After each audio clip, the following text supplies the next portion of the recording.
Chapter 1901. Naive and Ignorant. Yin Luofeng took another sip of tea. How could there be naive and ignorant people in such a prestigious family?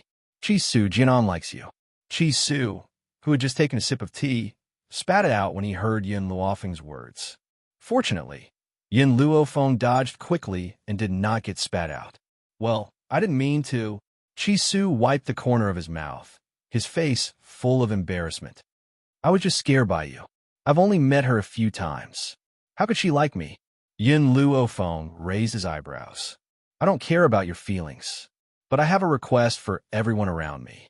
You are not allowed to have concubines. Otherwise, there will be countless troubles and it will affect the efficiency of doing things for me. Moreover, she, who came from China, did not dare to compliment men having multiple wives. Fortunately, she had Yin Xiao. Yin Xiao would never trouble her with these things. If there was anyone who peeked at him, he would take care of it himself. He would not give anyone any chances. I know. Moreover, he had never thought about having concubines. Also, Yin Luofeng slowly stretched, his expression languid. I'm here to find Ji Jiotian. If I find out that she lied to me or caused me trouble, I will not let her go. Until now, she only saw that Jianan liked Chi Su. She did not find any other emotions. If Jianan wanted to do something, then she would not be polite. Miss Yin, if you think that Jianan lied to us, then we can leave the Jian family. Chi Su frowned. If Jianan really liked him, then he would be the first to leave the Jian family. No need. I think it will be easier for us to find Ji Jiotian here. Yin Luofeng narrowed his eyes. A light flashed in his eyes. Oh yes, Chi Su, tell your people to keep searching. If they find Yin Xiao, then let me know. Okay. Chi Su nodded. I've already sent most of the Qi family's people out. I'm sure they will find Yin Xiao soon. Hearing this, Yin Luofeng did not say anything else. His eyes were filled with contemplation. By the way, Chi Su seemed to remember something and said, I owe the second prince a favor. I plan to visit him in the next few days. Yin Luofeng's eyes flashed. Tell me about the second prince's situation. Chi Su was stunned. He raised his head and looked at Yin Luofeng. The second prince and the second princess consort were deeply in love. In the years when the second princess consort was alive, the second prince doted on her alone. He did not even step into the concubine's room. Unfortunately, the second princess consort passed away from illness a few years ago. Yin Luofeng did not speak and continued to listen to Chi Su. The second princess consort had a daughter. Before she passed away, she passed on her last words, hoping that her younger sister would be the second prince's second wife. As a member of the royal family of the kingdom of Tianqi, the emperor would definitely not allow the second prince to not remarry for the rest of his life. In order to prevent her daughter from being bullied, the second princess consort naturally hoped that her own sister could take over this position. It was better than the second prince marrying a stranger. The second prince would definitely follow the second princess consort's will. Who would have thought that not long after, the second princess consort's sister would also fall ill? Sisters falling ill one after another? Yin Luofeng stroked his chin. This was indeed thought-provoking. The emperor naturally did not allow it. Instead, he favored the second miss of the Jian family, Jinny. Yin Luofeng narrowed his eyes. Tell the second prince that I can save the second princess consort's sister. Furthermore, I can help her ascend the throne. Chapter 1902. Chi Su's eyes were filled with surprise. Based on her understanding of Yin Luofeng, she wasn't a helpful person. Miss Yin, your request is... Chi Su thought for a moment before asking. I want him to listen to my orders. Yin Luofeng's appetite had always been huge. He wanted to eat up the entire Tianqi state. However, Chi Su still believed that she had the ability to do so. Tell the second prince about this first. As for my request, I will personally bring it up to him. Yin Luofeng's lips curled into a faint smile. Her pitch-black eyes were filled with confidence. Then I will go find the second prince tomorrow. Just as the two were discussing, footsteps came from outside the door. In that instant, the two of them stopped talking. Chi Su, when you cause trouble, You solve it yourself. When it comes to women, you need to cut the Gordian knot so that it doesn't cause trouble in the future. Yin Luo Feng said lightly. She had already reminded Chi Su that if he procrastinated and caused trouble in the future, it would be his own problem. When it came to matters of the heart, he needed to reject decisively. He couldn't give her hope and give her despair. I understand. Chi Su sighed helplessly. He didn't think that Jianan would like him, but he trusted Yin Luo Feng even more. Yin Luofeng's words would never be wrong. Just as they were talking, the door was pushed open. Jianan immediately saw Chi Su at the door and smiled. Young Master Jianan, I have some matters to discuss with you. Is it convenient to go somewhere else to talk? She glanced at Yin Luo Feng in the room, clearly not wanting her to know. No need. Just say it. Chi Su rejected her immediately. Yin Luo Feng wasn't an outsider. What did she not hear? Jianan was stunned, and her expression was a little conflicted. For a woman, there were some things that couldn't be said in front of others. Just as Jianan was frowning, Yin Luofeng's evil voice came from the room. Chi Su, go. I have already said what I need to say. You will know what to do. With Yin Luofeng's words, Chi Su didn't reject Jianan anymore. He nodded. Lead the way. Jianan's heart was filled with complicated feelings. She really did want to talk to Chi Su, but Chi Su listening to Yin Luo Feng like this really made her unhappy. However, she was very smart and did not show any dissatisfaction. She still had a gentle smile on her face. Master Chi Su, this way, please. In fact, Jianan really wanted to take Chi Su to her room to talk, but she also knew that if she did so, Chi Su would definitely be unwilling. This youth paid too much attention to the boundaries between men and women. But wasn't such a man even rarer? Behind the rockery, Jianan stopped in her tracks and turned her head to look at Chi Su, who was standing in front of her. After pondering for a while, she asked, Young Master Chi Su, what is your relationship with Miss Yin? Perhaps because of Yin Luofeng's previous words, Chi Su felt that Jianan's questioning was too deliberate, which made him very uncomfortable. Miss Yin is my friend. I came to the state of Tianqi this time to accompany her to find Ji Jiuqian. Friends? Hearing this, Jian and breathed a sigh of relief. I thought, why? Chi Su frowned and asked. Jianan gently pursed her lips and did not answer Chi Su.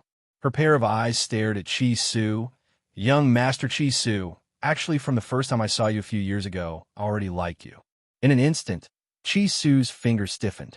Perhaps because Yin Luo Feng had warned him before, he did not appear too shocked. Chapter 1903. Seeing his calm expression, Jianan's eyes darkened slightly. Mr. Chi, will you marry me? Sorry, I don't want to. His words were very direct. So direct that Jianan's heart felt like it was being torn apart. The pain was very heart-wrenching. She knew that Chi Su would not like a concubine's daughter, but now that she heard the truth, she still felt very sad. I know that Mr. Chi Su does not like me because I'm only a concubine's daughter, but I only ask you one thing. Can you pretend to marry me? After I leave the Jian family, I will set you free. Jianan's face was a little pale. She looked up at Chi Su, her eyes full of hope. The young man in front of her was already her only hope. No one could help her accept him. Jianan, I already have a fiancée. She is waiting for me in Drifting Wind Country. You want me to pretend to marry you? If my fiancé finds out, how can I explain it? Chi Su's expression had already turned cold. If it were not for the sake of Jianan's help, he would directly throw a sentence at her. How could I possibly hurt my fiancé's heart for a stranger like you? Jianan's expression was a little painful. It turned out that Chi Su already had a fiancé. Your fiancé, is she very powerful? Only someone with a powerful background could match up with Chi Su. A concubine's daughter like her would never be able to marry him. Chi Su frowned. Jianan, what do you mean? Am I someone with that kind of power? Let me tell you, the woman I like, even if she's just a beggar, she's still the one I love. Do you know that more than a year ago, when my master went missing, I was treated harshly by the Chi family. Everyone kept their distance from me, except for her, who stood by my side as always. In this life, I will not let her down. Jianan smiled with a pale face. I'm sorry, I said something wrong. How could the man she liked be such a snob? Otherwise, she would not have missed him for a few years. Young Master Chi Su, I have no choice but to look for you. Can you help me? I believe that your fiancée must be very kind. She'll understand you. Jinan wanted to grab Chi Su's sleeve, but he shook her off. Chi Su's face was filled with impatience. My fiancée is indeed very kind, but a kind woman still has very high requirements when it comes to relationships. You said that we are only pretending to be married, but who can tolerate their man getting married to another woman, even if it's fake? Jinan's face grew paler. She had no other choice, so why wasn't he willing to help her? Even if it's fake? She did not really ask to marry him. If Chi Su did not help her, her mother would die. Young Master Chi Su, a few years ago, you and your master came to the kingdom of Tianqi and met with danger. You were surrounded and attacked, and your master was not by your side. At that time, you asked me to help you find your master and tell her about the danger you were in. Originally, Chi Su was still a little grateful to Jinan. Now that he heard her words, the only trace of gratitude in his heart disappeared. I'm very grateful to you for informing my master on my behalf. My master has also repaid you by giving you a few elixirs. Those elixirs are very valuable. Your mother was seriously injured at that time, and it was because of my master's elixirs that saved her life. Chi Su looked at Jinan. So, I've already repaid the kindness that I've shown you, and I have always been grateful for a drop of water. So, when you were bullied by your sister, I helped you to chase her away. Chapter 1904. If you threaten me with kindness, we can only break off all ties. He had his bottom line. If someone helped him once, he would return the favor 10 times, provided that it did not cross his bottom line. Young Master Chi Su. Seeing that Chi Su was about to turn and leave, Jinan knelt on the ground with a thump, and her face was full of tears.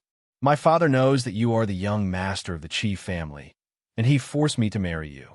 He said that if I don't marry you, he will kill my mother. She is my only mother and the most important person in my life. How can I not save her? Please help me. As long as we get married, my father will let my mother go. Are you going to leave her to die? She cried her heart out and her eyes were red. The thought of the price her mother would have to pay made her heart wrench. However, Jinan did not think that the reason why Jianbowen gave such an order was that she had asked for it. She would not have died if she had not asked for it. If she had not gone to Jianbowen and said those words, why would Jianbowen threaten her with her mother's life? At the end of the day, it was her own fault.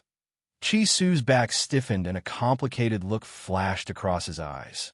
He sighed deeply and said, I can't hurt my fiancée's heart for you. In my heart, she is more important than you. His words were harsh enough.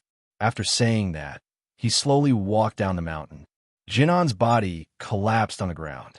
Her eyes were filled with despair and pain as she watched Chi Su leave. Her face was pale. Chi Su, can you really be so heartless? You can disregard a person's life just to not let her be sad? I've already begged you. Why won't you help me? If you don't help me, that man will definitely kill my mother. She really did not understand how Chi Su could be so heartless. To him, saving the mother and daughter was as easy as lifting a finger. Moreover, it was just a fake marriage. Even if his fiancée would be sad, he could just explain it to her.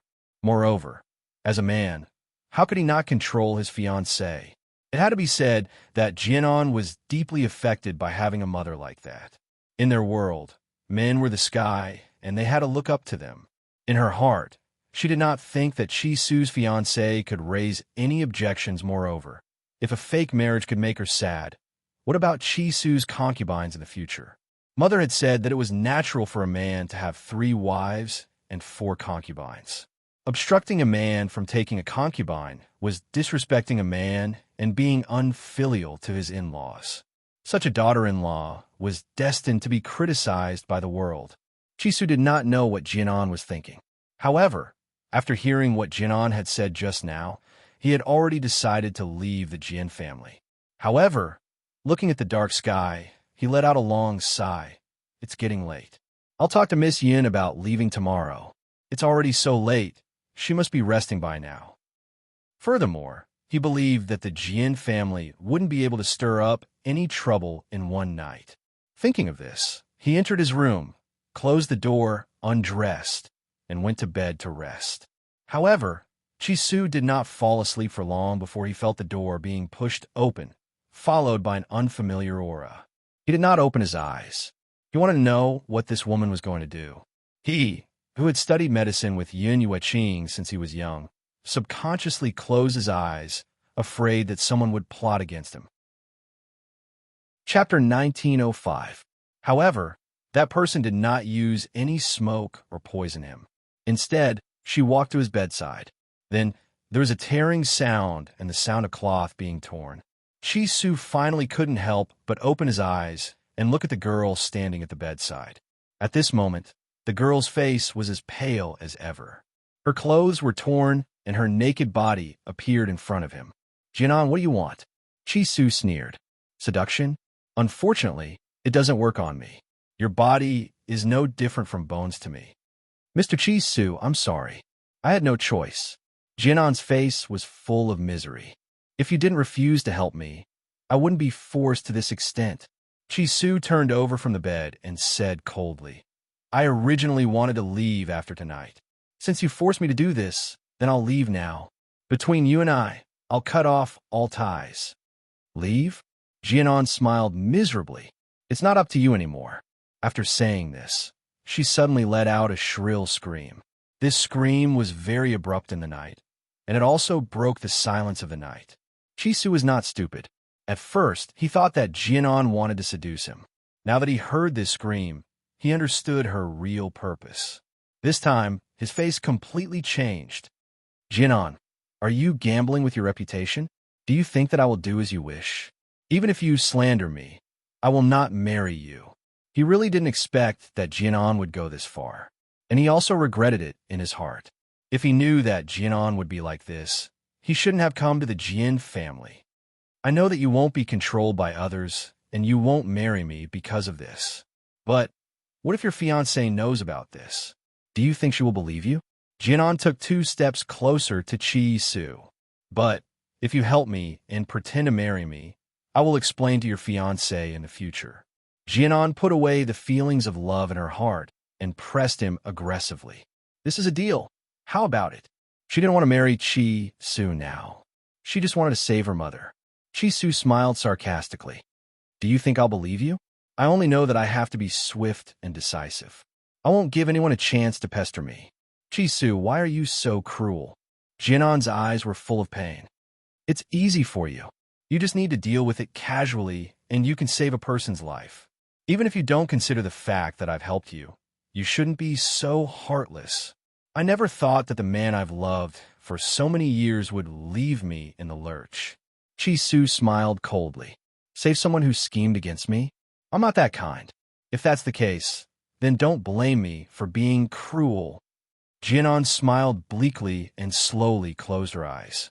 In her heart, she had already lost all hope for Chisu. If he was willing to help her now, she might explain to others that this was a misunderstanding. Now that he was heartless, don't blame me for being heartless. Suddenly, Jianan opened her eyes. Her gaze was filled with determination. At this moment, a series of footsteps came from outside the door.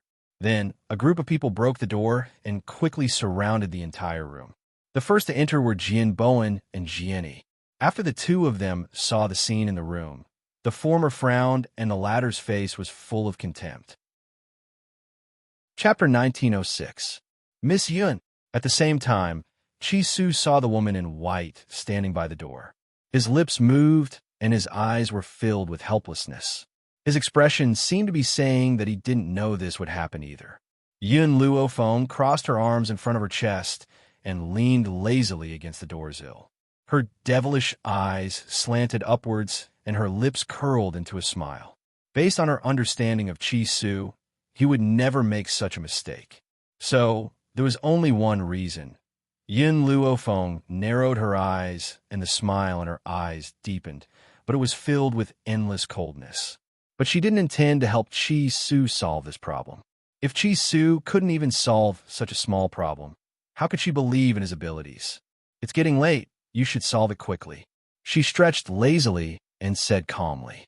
What she meant was that he should solve the problem quickly so that he wouldn't disturb her rest. Jian Bowen snorted and his face darkened. What's going on? Jianan looked at Chi Su and bit her lip. She looked humiliated. Dad, I don't know what's going on either. I was sleeping just now, but I suddenly fainted. When I woke up, I found myself in Master Chi Su's room. I don't know anything else. Her meaning was clear. She was sleeping soundly at first, but she was accidentally drugged by the sleeping gas and was even kidnapped by Chi Su. As soon as they saw her messy appearance, everyone could guess what had just happened. I don't believe it. Why didn't he take advantage of others, but you? Jin E sneered, and her face was full of mockery. I think it's because your usual behavior isn't simple. That's why he took advantage of you. Jinan's expression changed, and her body stiffened. She had already guessed that her behavior would definitely provoke Jin Yi's humiliation. But for her mother, she did it without hesitation. Even so, she still felt very sad when she heard Jin's words. Jianan, how dare someone like you covet Master Ji? Jin E raised her chin and said arrogantly, You should go back and look at yourself in the mirror. You look like a toad lusting after swan meat. Now that you've lost her chastity, it's even more impossible for you to marry Master Ji. Jinan's head almost sank into the dust. Anyone who saw her would sympathize with her. Jin Bowen furrowed his brows as he looked at Chi Su. His eyes were no longer as cold as they had been in the beginning. Instead, he looked like a father-in-law looking at his son-in-law. Since this has already happened, you must take responsibility for my daughter and marry her. By the way, I've heard that you're from a Chi family of Drifting Wind Country. The Chi family seems to have many spirit herb mountain ranges, and I'm not asking for much. Just give me 3 as a betrothal gift. On this continent, due to the dense spiritual energy, medicinal herbs could also be upgraded to spiritual herbs. However, the growth of spirit herbs required not only dense spiritual energy, but also a natural mountain range. Although the other mountain ranges also produced spiritual herbs, the quantity of those spiritual herbs could be counted on one hand, unlike those natural spiritual herb mountain ranges. But the Chi clan only had 5 spirit herb mountain ranges in total. The Jian family asked for 3 of them right away. How could such a good thing exist in this world? Chi Su sneered. A cold light flashed in his eyes. Sure enough, this group of people were jackals of the same tribe, greedy and insatiable. Chapter 1907. Do you think that a daughter of a mistress is worth the price of 3 mountains of spiritual medicine? Chi Su's handsome face was filled with disdain, and his eyes were filled with mockery. His voice was cold and emotionless, and it made Jianan's heart tremble. She clenched her fists tightly and felt as if her heart was being squeezed. The pain was unbearable. Initially, she had thought that she could let go of this relationship and only talk about business. Little did she know that one sentence from this young man could send her to the 18th level of hell. Yun Luofeng, who was leaning against the door, raised her head and looked at Chi Su. She clearly did not expect him to say such hurtful words. However, she still did not intend to help Chi Su. She believed that Chi Su would have a way to solve this matter. Jin Bowen's face alternated between white and red. He had thought that since Chi Su had done such a thing to his own daughter, he would try every means possible to obtain her. Besides, the appearance of such a scandal would certainly affect Chi Su's status in Drifting Wind Country. Hence, using 3 mountains of spiritual medicine as the price was not too much. If you're not willing to give me 3 mountains of spiritual medicine, then 1 mountain should be enough, right? Jian Bowen took a deep breath and asked. 1 mountain was already his bottom line. I'm sorry, in my heart. She's not even worth a copper coin. Chi Su raised his eyes, and his icy gaze fell upon Jian Bowen. His face was expressionless. Jianan suddenly raised her eyes and stared at Chi Su in disbelief. Her lips were trembling, and her face was drained of blood. How could this man be so heartless? Does he not have a single ounce of compassion in his heart? Chi Su, what on earth do you want? Jian Bowen's expression turned cold. You've molested my daughter. Are you going to let this slide? If this gets out, How is she going to get married in the future? Whether she gets married or not has nothing to do with me. She found out about this on her own. I've never laid a finger on her. You didn't lay a finger on her? Then what happened to her clothes? Are you going to tell me that she tore them herself? Jian Bowen laughed icily and spoke in a disdainful tone. He knew his daughter very well. Even though she was very ambitious, she would never stoop to such a thing. Since she said that I raped her just now, let's get someone to check her body and see if she's still a virgin. Chi-Su said calmly with one hand behind his back. Jinan's body trembled even more violently. She raised her finger and pointed at Chi-Su. Chi-Su, how dare you do such a thing to me?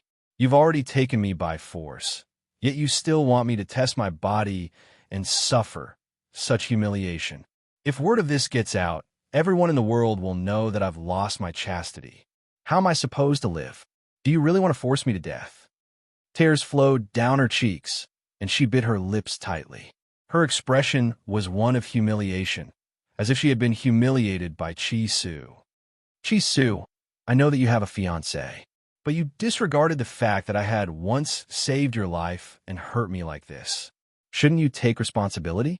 Chi-Su said coldly, I want to check your body. If you're not a virgin, I'll marry you. If you're a virgin, then it proves that this is all your own doing. Hearing this, Jianan was shocked. Just as she was about to continue reprimanding him, a woman staggered in from outside the house. My daughter, these bastards actually dared to do this to you. Check your body. You have to check it. Hurry and find an experienced woman. I want the person who took my daughter to be responsible for this. Chapter 1908. Jinan's face changed completely. Body check. Would it all be in vain? This mother of his really couldn't do anything right, but she was good at spoiling things. If it weren't for her, how could she be forced to this extent? Now, she was trying to undermine her. Mom! Jianan let out a heavy shout. This was supposed to be a warning, but when the woman heard it, she only heard grievance. Daughter, don't worry, I will help you. Go and find someone to do the body check. Jinan's face had already turned pale. I'm not sure if Chi-Su really had sex with me. After all, I was in a coma at the time. But it's a fact that she tore my clothes and molested me. When I woke up, I saw her on top of me. What she said was reasonable, and no one could think of a way to refute it. Chi-Su. After saying that, she looked at Chi-Su again. Even if you didn't have sex with me, so what? You saw me naked and tore my clothes. Don't you need to take responsibility? Jian Bowen also felt that Jinan's words were very reasonable. He immediately said with a cold face, Mr. Chi-Su, my daughter is innocent. Your behavior is equivalent to destroying her innocence. I don't care if you had sex with her or not. Today, you must take responsibility. Chi-Su smiled. Jianan kept saying that I was on top of her. Then, I want to ask you, have you ever seen someone rape a woman with clothes on? Everyone present was stunned. They didn't notice it just now. Yes, Chi-Su was clearly wearing clothes. Why did Jianan keep saying that he wanted to have sex with her? Jianan had already thought of an excuse. She looked down and said, Chi-Su put on clothes after I woke up and saw that the situation was not good. Really? In that case, you have seen my naked body before. Then let me ask you, is my hemorrhoid on the left shoulder or the right shoulder? Chi-Su raised a smile on his face, and his eyes were cold. Jianan was stunned. How could she know whether his hemorrhoid was on the left shoulder or the right shoulder? However, she understood that since Chi-Su asked this question, it was impossible for her not to answer it. Moreover, there were only two answers.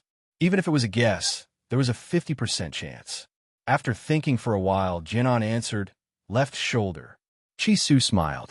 After seeing his smile, Jian and Exine panicked. No, I remembered wrong. It's the right shoulder. Congratulations, whoosh. Chi-Su took off his clothes, revealing his smooth and delicate shoulders. You hit the wrong person. There is no mole on my shoulder. Jinan's body went limp, and she almost fell to the ground. She leaned on the woman's body to stabilize herself. Chi-Su actually tricked her? How could he be so heartless? At this point, coupled with the flustered expression on Jianan's face, even someone as slow-witted as Jianyi could see something. She opened her mouth wide in surprise and covered it tightly. After a long time, She took a deep breath and said, Jianan, how dare you use your innocence as a bet to frame others? TSK.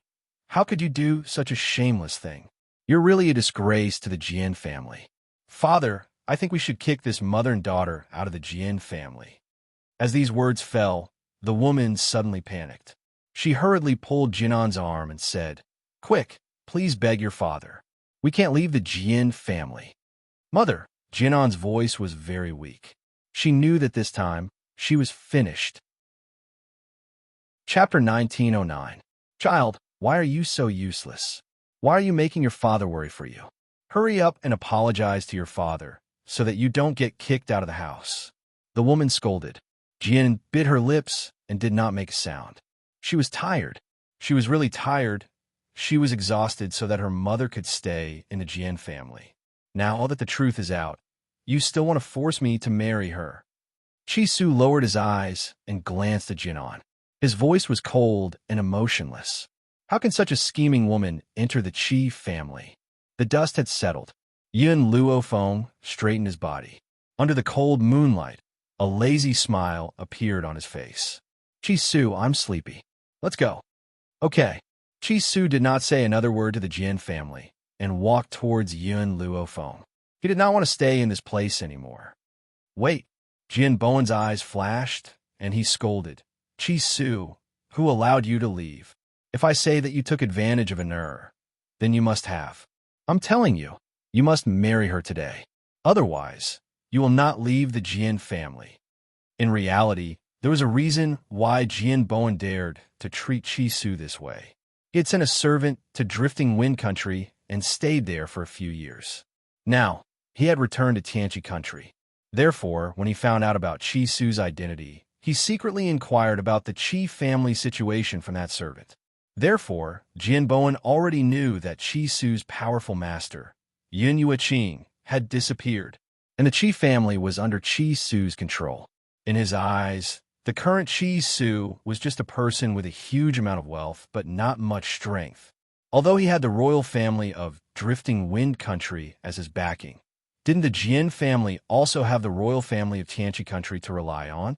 If he could make Chi Su marry Jian, and then all the wealth of the Qi family would be in his hands. As for Chi Su's fiancée, the fourth princess of Drifting Wind Country, he did not really care. Since she was his fiancée, no one would dare to say anything even if he did not marry her. Furthermore, he did not think that the barbaric princess of Drifting Wind Country could compare to his well-educated daughter. Chi Su stopped in his tracks and sneered. Who do you think you are? How dare you interfere with my marriage? Besides, I've told Jianan before that I have a fiancé in Drifting Wind Nation. Wouldn't it be fine if you don't marry that fiancé? Jian Bowen was very disapproving. He really didn't want to give up such a good son-in-law. A cold glint flashed across Chi Su's eyes. My fiancée is the fourth princess of Drifting Wind Country. Your daughter is merely the daughter of a concubine. Why does she have to be compared to my fiancé? He didn't want to use his status to oppress others, but unfortunately, these people were too unreasonable. He had no choice but to reveal Mu Xuexin's identity. Jianan raised her head in surprise. No wonder he didn't like her.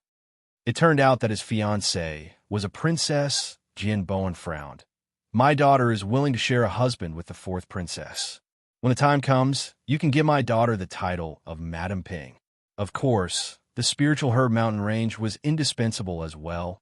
At least 2. Otherwise, I'll ruin your reputation. She's willing to marry, but I'm not. Chi Su had already walked to Yun Luofeng's side. He looked at the woman in front of him with an apologetic expression. I'm sorry, Miss Yun. I've disturbed your rest. Yun Luofeng slowly put down her crossed arms. The corners of her lips curled up as she looked at Jian Bowen with a smile. A cold light shone in her pitch-black eyes. Chapter 1910. Do you know how the Qi family of Drifting Wind Country was destroyed? Yun Luofeng curled the corners of his lips and asked in a nonchalant manner. Jian Bowen was stunned. Suddenly, he remembered what the servant had told him. Coincidentally, that servant was near the Qi family of Drifting Wind Country. Even more coincidentally, he was fortunate enough to witness the destruction of the Qi family. It was said that a woman who was as powerful as an enlightened master had appeared and assisted Qi Su in reclaiming the Qi family's position. That woman's medical skills were superb. She had even cured the terminally ill emperor of Drifting Wind Country. Could it be that this woman was the one in front of him? Jin Bowen's expression changed. If she had the power of an enlightened master, then he would not be able to do anything to Qi Su today. Qi Su, let's go. Yin Luofeng looked at Jin Bowen's pale face and knew that his words had frightened him. He did not stay any longer and slowly walked out of the Jian residence. Qi Su, Jian paled when she saw that Qi Su was about to walk out. She quickly got up and chased after him. Her eyes were filled with despair. Can you really bear to leave me behind? Don't tell me. You've forgotten how I helped you back then? Even if you don't want to marry me, I'm willing to be your concubine. In reality, Jianan had never wanted to be a concubine back then. She was even more unwilling to follow in her mother's footsteps. But now, the man she had fallen in love with was Qi Su. She was willing to give up her dignity and become his concubine. More importantly, only Qi Su could take her away from the Jian residence. Qi Su paused in his steps and turned to look at Jianan. His handsome face was shrouded in coldness. Do you want to leave with me so badly? She did not know why, but when she saw the look in Qi Su's eyes, Jianan felt flustered. Go. It will definitely leave with you. The woman quickly walked up to Jianan and said, even if you become a concubine of the Qi family, you will not be burying your identity. You should leave with him. Your father also wants you to marry him. Qi Su had only asked, but the woman thought that Qi Su was asking if Jianan was willing to leave with him. She seemed to have forgotten how Jianan had schemed against Qi Su and how Qi Su had treated her. If that's the case, Qi Su smiled coldly. One of my subordinates has yet to marry, so I'll give her to my subordinate. Don't blame him for being heartless. All of this could only be blamed on Jianan for scheming against him in every possible way. He would never be soft-hearted towards such a woman. Jianan was stunned. Perhaps she did not expect that these words were said by the man she loved. How was he going to give her away like a commodity? Jin Bowen's expression also changed greatly. He glanced at Yin Luofeng as if thinking about something. After a long time, he gritted his teeth and said, go with him. Dad! Jianan screamed, her face full of disbelief. Listen to me and go with him. Qi Su had personally acted as a matchmaker for that subordinate, so he must have been highly regarded. At that time, he would instigate this subordinate to work for the Jian family. The woman comforted, your father's words will not be wrong. Even though you're only marrying a subordinate, you're still a legal wife. Moreover, the Qi family is a big family in Drifting Wind Country. They will not mistreat you. What broke Jianan's heart even more was the woman's words. Her eyes were red, and she staggered a few steps backwards. Chapter 19:11. Mother, I've been living for you all my life. You said that women must listen to men, so you did everything according to father. I also did as you wished and became an obedient daughter. Even when father asked me to seduce Qi Su, I did it because he said that if I didn't marry Qi Su, he would take your life. For you, I risked my reputation and broke off relations with Qi Su to do such a thing. But in the end, father wants me to be given to a servant, and you still want me to listen? Jianan was heartbroken. Her entire life was a tragedy. The woman paused, and a hint of guilt flashed across her eyes. Be obedient. Your father won't harm you. Jianan sneered and closed her eyes gently. After a long time, she opened them and turned to look at Qi Su. Okay, Qi Su, I'll go with you. Miss Yin. Qi Su smiled and looked at Yin Luofeng. It seems that our trip to the kingdom of Tianqi this time was not in vain. At least our Qi family's uncle sweeper has a wife. In the future, he will sweep the floors of our Qi family even more diligently. Jianan, who was already filled with despair, immediately widened her eyes and trembled when she heard this. The person Qi Su wanted to give her to was just a sweeper. Jianan has some strength. Yin Luofeng stroked his chin. So, you should first cripple her strength to prevent her from bullying the old man. That's true. The Uncle Sweeper is almost 100 years old. How could he withstand Jinan's torment? So, you should indeed cripple her strength. Chi-Su nodded in agreement. Jinan's face turned pale. With a boom, her mind went blank as if it had been struck by thunder. Chi-Su, don't you think you've gone too far? Jin Bowen's face was ashen and the veins on his forehead bulged. He clenched his fists tightly and suppressed the anger in his heart. Chi-Su's expression did not change in the face of Jin Bowen's anger, as if he did not see it. Yin Luofeng stretched lazily. Chi-Su, I'm tired. Then let's go now. Chi-Su's voice was filled with respect. Then, he grabbed Jinan's lapel and dragged her out of the door like a mop. Stop. Jin Bowen was just about to get angry when he saw the woman in white slowly stop under the moonlight. Her back was facing the crowd, and her arrogant voice gradually sounded in the cold night. If anyone dares to take a step forward, I'll break their legs. This sentence caused Jin Bowen's feet to stop. He subconsciously stopped and watched as Yin Luofeng left. However, his heart was filled with regret. He had really suffered a double loss. If he had not wanted to marry Jinan to Chi-Su, maybe he could have found someone to exchange his daughter for a fortune. Patriarch, are you all right? The woman stood weakly at the side. She wasn't too sad about her daughter's departure. In her heart, the most important thing was her man. As long as Jin Bowen was safe and sound, she would be satisfied.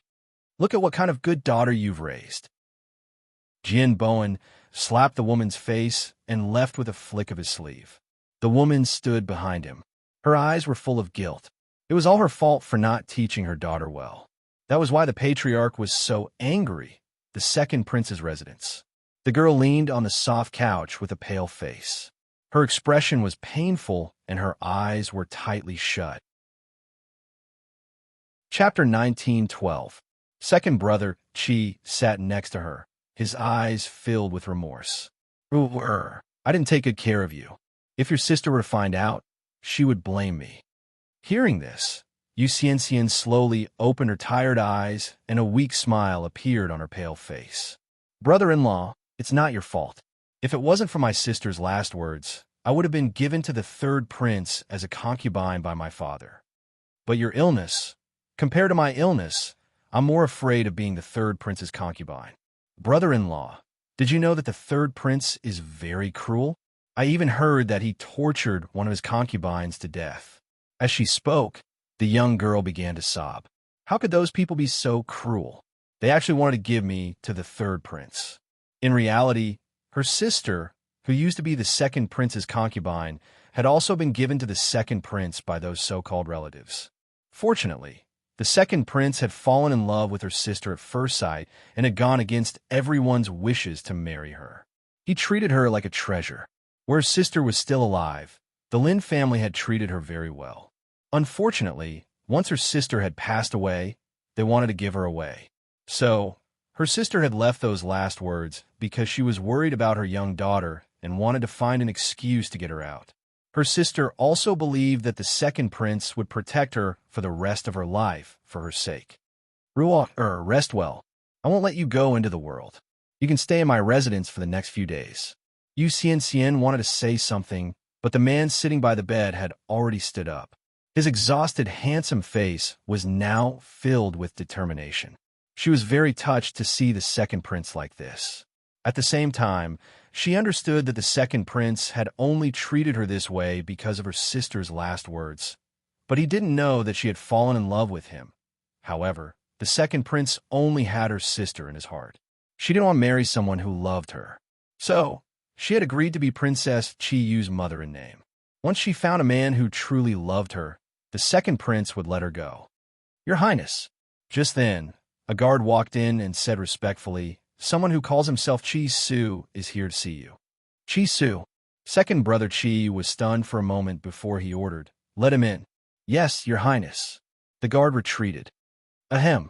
Yu Xianxian coughed and sat up on the bed with difficulty. She smiled weakly and asked, Brother-in-law, who is this Chi-Su? Chi-Su is someone I met in the Drifting Wind Nation. The spirit-gathering elixir and the puppets I have were all obtained from him. I see. If that's the case, then Chi Su is really powerful. Of course, second brother Chi laughed. If it wasn't for the fact that Chi Su already has a fiancé, I really wanted to be your matchmaker. What a pity. Yu Xianxian smiled and didn't say anything. In this lifetime, after seeing a man like her brother-in-law, it was really hard for her to fall in love with anyone else. Even if her brother-in-law could never forget her sister, she was willing to stay by his side as his sister. That was enough. At this moment, under the guidance of the guards, a man and a woman walked towards them. The youth was incomparably handsome, and his every movement was filled with nobility. As for the woman next to him, the moment Yu Xianxian saw her, her eyes flashed with amazement. No one would not be tempted by such a beautiful woman. Chapter 19:13. But she didn't know why, but this woman's face gave her a sense of familiarity. She seemed to have seen her somewhere before. Yu Xianxian frowned and fell in a deep thought. "Greetings, your highness." Chi Su cupped his fists and said loudly. Yun Luofeng stood with her hands behind her back. Her hair flowed like a waterfall in the wind. Her dark eyes were deep, and her figure was proud and aloof. "Young Master Chi, you've come from afar, but I'm not in the mood to welcome you. Please don't blame me." Second brother Chi smiled. When he lowered his head, he saw Yu Xianxian's thoughtful face. Or what are you thinking about?" Yu Xianxian tilted her head. "I think this sister looks familiar. I think I've seen her somewhere before." Her unintentional words made Yun Luofeng's eyes narrow. His deep gaze landed on Yu Xianxian's face. Familiar? Could it be Yun Yueqing? Chi Su thought of this too and immediately became excited. "Miss, have you seen my master before?" Second brother Chi knew Chi Su a little and had heard of Yun Yueqing's name. When he heard this, he looked at Yu Xianxian in shock. "Ah, I remember now." Yu Xianxian called out excitedly. "It's Benefactor. She looks very much like Benefactor." "Benefactor? Do you know what your benefactor's name is?" Chi Su's breathing quickened as he asked nervously. "A year ago, when my sister was still alive, my sister and I were being chased. It was our benefactor who descended from the sky and saved us. She said that she was friends with my mother, so she saved us. Half a year ago, I also saw her at my sister's funeral.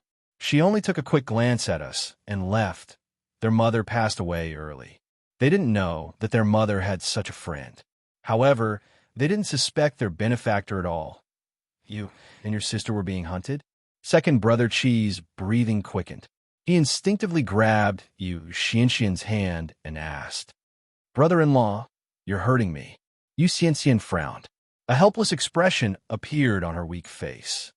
"My sister didn't let me say it." Chi Lauer's face flashed with embarrassment. He let go of his hand and said, "Sorry, I didn't mean to." At this moment, Chi Su was overwhelmed with emotions. He could not help but cry. "Master, it's Master. She's still alive. I knew it. Master must be alive. But why is Master still alive but not coming to see me?" Chi Su really could not understand this problem, so he simply stopped thinking about it. Nothing was more important than the fact that his master was still alive. Yun Luofeng's eyes flashed. If Yun Yueqing was still alive, would she be Bai Ling? According to what Chi Su had said, Yun Yueqing had lost her memory. If she was really Bai Ling and had recalled everything, she would be in agony when she found out that Yun Yang was dead. After all, to her, if Yin Xiao was no longer around, then her life would become meaningless. Big sister, who are you to benefactor? Yu Xianxian looked at Yun Luofeng, her big bright eyes shining with naivety. Although her complexion was very weak, it could not conceal her once lively aura. Yun Luofeng thought for a moment. She could be my mother. Really? Yu Xianxian's eyes brightened and she smiled. Big sister, if you meet benefactor in the future, thank him on my behalf. I'm afraid I won't be able to speak to him personally. Xianxian, don't say such silly things. You'll be fine. Second brother Chi frowned and chided her. Chapter 19:14. He couldn't hide the deep worry in his eyes. Brother-in-law, I know my body. I can't make it. Furthermore, my sister is my only family member. Wouldn't it be better to reunite with her and her sister when I reach the underworld? Yu Xianxian lowered her eyes and smiled softly. She wasn't lying. She was speaking from the bottom of her heart. The only thing she couldn't let go of was this brother-in-law and her young niece. Just as second brother Chi's heart was filled with worry, a heavenly voice fell into his ears, causing his body to suddenly stiffen. "I can save her. I can save her." These 4 simple words made second brother Chi's heart beat faster. He took a deep breath and suppressed the emotions in his heart. He raised his head and looked at Yun Luofeng. "What are your conditions?" At first, he thought that Yun Luofeng was Chi Su's woman. Only later did he realize that he was wrong. She had destroyed the Chi family, and she was even the owner of the Elixir Gathering Hall. Then how could she be willing to become Chi Su's woman? He couldn't believe that such a powerful woman didn't have an ulterior motive. "I want the entire Fengyan continent." Yun Luofeng narrowed her eyes, and her lips curled into a smile as she said calmly. Second brother Chi sneered. "The Fengyan continent is so big. Do you think you can have it just because you want it?" "As long as I want it, I will definitely have it." Yun Luofeng looked very confident. "So my first step is the state of Tianqi." Second brother Chi was a little surprised. This woman's appetite was really big. She wanted to swallow the state of Tianqi? More importantly, he was just a prince. What ability did he have to give the state of Tianqi to her? "Miss Yun, I'm afraid you found the wrong person. I can't give you the state of Tianqi." "No, you can."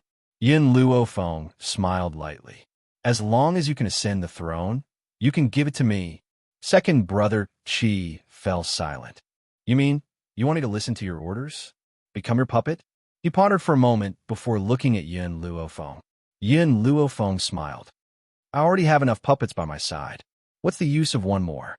"Don't worry, I only want you to listen to me, but not be a puppet. I can guarantee you this. You can think about it carefully. If you agree to this condition of mine, I'll help you deal with them and help you ascend the throne." It had to be said that Yun Luofeng's words were indeed very tempting. The competition for the throne was too great. It would be very difficult for him to ascend to this position alone.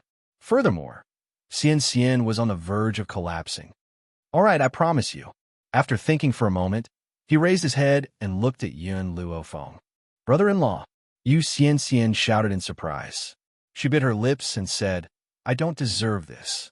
Second brother Chi's expression softened. "Don't talk nonsense. I promised your sister that I would protect you for life. How could I let anything happen to you? As long as there is a chance, I will not give it up." After he finished speaking, second brother Chi looked at Yun Luofeng and asked, "If you can cure Xian, I'll agree to your condition. However, I still want to ask you something. There are so many princes in the state of Tianqi. Why did you choose me?" "Because there are so many princes in the state of Tianqi. You're the only one who will not go against morality." Before coming to the state of Tianqi, Yun Luofeng had asked Chi Su to investigate these princes. This was also the reason why he chose second brother Chi. Chapter 19:15. The person she wanted to subdue definitely couldn't be a heartless person. Second brother Chi was loyal to his wife. Even after her death, he followed his wife's will and took care of her sister. This was the kind of man she wanted to be with. "Miss Yun, if you want to conquer the Wind Cloud continent, you have a chance." "Chance?" Yun Luofeng narrowed her eyes. "What chance?" 3 months later, there will be a 4-nation competition. At that time, one person will be chosen to be the ruler of the 4 nations. Hearing this, Yun Luofeng's heart suddenly jumped. Yin Xiao would definitely go to the 4-nation competition. If she went with the people from the nation of Tianqi, she might be able to meet Yin Xiao. Thinking of this, her lips curled up. What are the qualifications to participate in the 4-nation competition? The princes of the 4 nations will have a chance to go. You just need to follow me then. All right, inform me then. I will come immediately. Yin Luofeng stroked her chin. She had a premonition that she would definitely meet Yin Xiao in the 4-nation competition. "Miss Yin, I want to go too." Chi Su became excited. Master will definitely be interested in this kind of place. If she is alive, she will definitely go to the 4-nation competition. At the thought of being able to see his master, he became excited. Second brother Chi smiled. "Miss Yin, when will you treat Xian?" Yin Luofeng was silent for a while. Tomorrow, before the treatment, we still need to make some preparations. All right, if you need any spiritual medicine, just tell me. I will definitely go and get it. As long as he could treat you Xian, he was willing to go bankrupt. Yun Luofeng did not stand on ceremony. After all, she would not use her own spiritual medicine to treat others. Therefore, she wrote down a lot of things and handed them to Qi Lauer, asking him to prepare them. Second brother Qi left. Yun Luofeng and Qi Su also left. Only Yu Xianxian was left in the room. Yu Xianxian knew from the start that the second prince did this for her because of her sister. However, she did not feel sad because of this. Instead, she felt glad. If brother-in-law was not such a sentimental person, why would she be attracted to him? Furthermore, she did not want brother-in-law to forget her sister. Sister, if I can survive this, I will definitely take care of Qiyu for the rest of her life and watch her grow up. I will protect the second prince's residence for you. I will not let anyone have the chance to bully you even if it ruined his entire life. Yu Xianxian's illness was caused by a chronic poison. The poison was complicated and normal doctors couldn't tell what it was, which was why no one could cure her. If he wanted to detoxify the poison, it would take a few days. When the second prince heard that Yu Xianxian was poisoned, he was furious and ordered his men to investigate the matter. However, she didn't tell Yu Xianxian about it. She did it behind her back. Fortunately, with Yun Luofeng's treatment, Yu Xianxian's poison was under control and her body was no longer as weak as before. During this period of time, the Jin family did not find trouble with Yun Luofeng. As for Jinan, no matter how much she resisted, she was still crippled and sent back to the Qi family. Regarding this, Jin Bowen was shocked by Yun Luofeng's strength. He did not even dare to say a word. He only hoped that he would not be implicated. After all, he was only a god. Yun Luofeng could even defeat a god. Killing him would be as easy as waving his hand. Chapter 1916. Second Prince's Residence. Yu Xianxian leaned back on the bed. Her delicate face was filled with a smile. Compared to before, her complexion was much better. Today is the last acupuncture. This time, I will expel all the remaining poison from your body.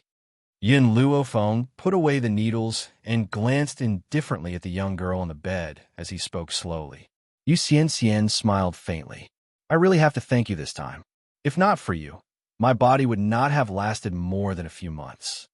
There is no need to thank me. This is my deal with the second prince. Yun Luofeng had cured her and helped the second prince ascend to the throne. As for him, she had made use of him. Xianxian, you are finally fine. Second brother Qi relaxed. This way, I could be worthy of her dead sister. Yu Xianxian's eyes dimmed. However, when she saw second brother Qi's joyful expression, her lips curled up slightly. Brother-in-law, I promised my sister that I would look for you for the rest of her life. Now, I will fulfill my promise and take care of her. Second brother Qi's eyes were filled with excitement. Then, he turned his head to look at Yun Luofeng. Miss Yun, I know that you saved Xianxian because you wanted me to join your faction. However, I still have to thank you. If not for you, at this point, this man, who was already in his 30s, could no longer speak. His voice was choked with emotion. For this favor, he was even willing to become Yun Luofeng's subordinate. Qiling, I will get the spirit-gathering medicinal hall to provide you with sufficient spirit-gathering medicinal liquid. Furthermore, I will let you choose the puppets. Are you confident of obtaining first place in the four-nation youth competition? Yun Luofeng raised his eyebrows. His domineering tone was exceptionally clear in the quiet room. Qiling's heart skipped a beat. If Yun Luofeng provided him with an unlimited amount of spirit-gathering medicinal liquid, it would not be difficult for him to obtain victory in the four-nation youth competition. Give me time. As long as I have enough time, I can train an invincible team. Good. Yun Luofeng raised his eyebrows. Other than the spirit-gathering elixir, I also have a foundation elixir. This elixir is suitable for those who have just started cultivating. At that time, you can choose some young geniuses and start training them from a young age. These geniuses will become the overlords of the wind and cloud continent in the future. Back in the roaring dragon continent, under the surveillance of the royal family, Yin Luofeng had recruited a group of people who were considered to be trash. Unfortunately, after her training, these good-for-nothings broke through and became geniuses in a short period of time. In their transformation, the foundation-building liquid was an indispensable existence. If these people were originally geniuses, how terrifying would their changes be? Hence, Yin Luofeng was not boasting. One day, those geniuses would become the overlords of the wind and cloud continent. Qiling's heart skipped a beat, and his eyes lit up. Hearing Yin Luofeng's words, he knew that the effects of the Foundation establishment medicinal liquid were even more formidable.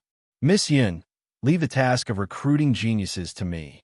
As for naming the legions that these geniuses belong to, I'll leave that to you. Yin Luofeng was silent for a moment. She looked up at the sky, and her lips curled into a faint smile. Let's call it the Wind-Piercing Army. Wind-Piercing Legion? Qiling felt that this name was very strange. However, he did not ask about it. Instead, he laughed and said, good. In the future, that team will be called Wind-Piercing Legion. Elder sister, Yu Xianxian sat up on the bed with an innocent smile on her face. There is still some time before the four-nation youth competition. Now that my body has recovered, how about I take care of elder sister during this period of time? Chapter 1917. Yin Luofeng glanced at Yu Xianxian. Perhaps she wanted to get more information about Yin Yueqin from the girl, so she nodded. Okay. Yu Xianxian smiled. Her smile was innocent, and her big, bright eyes were filled with joy. Sister. Yu Xianxian slowly got off the bed and walked to Yin Luofeng's side. She hooked her arm around Yin Luofeng's elbow and said with a smile, I know a restaurant that serves pretty good food. This time, I'll be the host, and I'll take you to have a taste. Xianxian, your body. Qiling looked at Yu Xianxian worriedly. Ever since her body had gradually recovered, Yu Xianxian was no longer the sickly beauty that she used to be. Her smile was very bright and charming, and she looked very charming. Brother-in-law, I've been lying down for so many days. I should go out and breathe some fresh air. Don't worry. Seeing this, Qiling didn't say anything else. He sighed. Then be careful.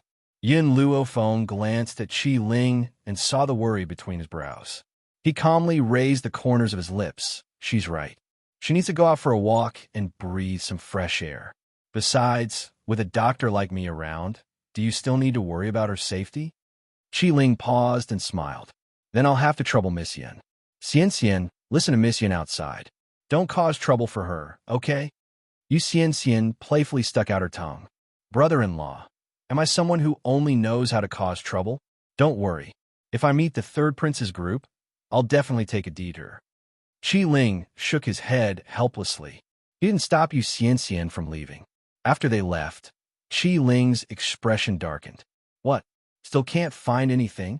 In the silent room, a black figure slowly descended and said respectfully, Your Highness, this subordinate has already searched the entire backyard of the prince's residence. I haven't found anyone who committed the crime. Could it be that the people who murdered my wife and sister aren't the women in the backyard? The second prince narrowed his eyes. Then expand the scope for this prince. Search the entire country of Tianqi. If I find out who is so daring, I won't let him off. Bang! Qiling's fist landed heavily on the wall. His face was ugly and his eyes were filled with anger. Who dared to poison his people in the prince's mansion? If he found out who did it, he would definitely not let them off lightly. On the bustling street, outside a splendid restaurant, a crowd was chattering and chattering. That group of people surrounded a young man dressed in rags. The young man's back was facing Yin Luofeng, so Yin Luofeng could not see his face clearly. However, his slender figure seemed extremely frail as he stood amidst the violent storm. Stinky beggar, what gall you have to actually dare come to our heaven prayer tower to steal things. Break this stinking beggar's legs and make him beg for death. Who doesn't know that this heavenly prayer tower is the property of the third prince? How dare they steal from the third prince's territory? Are they seeking death? When Yin Luofeng heard these people's words, she was not affected in the slightest. After all, There were many pitiful people in this world, and not everyone was worthy of her help. But, just as Yin Luofeng walked past, she seemed to subconsciously glance at the young man. In that instant, her brows sank and her pupils constricted. Chapter 1918. Even though the youth was dressed in rags, his face was clean and clear. His tightly clenched fists trembled slightly, as if he was enduring extreme pain. Perhaps noticing the surprised gaze from the side, the youth also turned to look over when he saw the picturesque woman in white. The youth's eyes contained countless emotions: grief, indignation, and a very heavy resentment. Yin Luofeng never thought that she would meet Mo Qiansheng at this kind of time and place. She also never thought that the once insufferably arrogant youth would also be reduced to such a state. However, Yin Luofeng suddenly thought of Yun Zhao's words. If Mo Qiansheng's life was in danger, the seal he placed on himself would be broken. At that time, this fellow would definitely return to cause trouble for them. So in this short moment, Yin Luofeng had already made a decision in his heart. Elder sister, when Yu Xianxian turned around, she found that Yin Luofeng had already stopped in her tracks. Before she could ask her question, she saw the woman gradually walking towards the little beggar. What did he steal from you?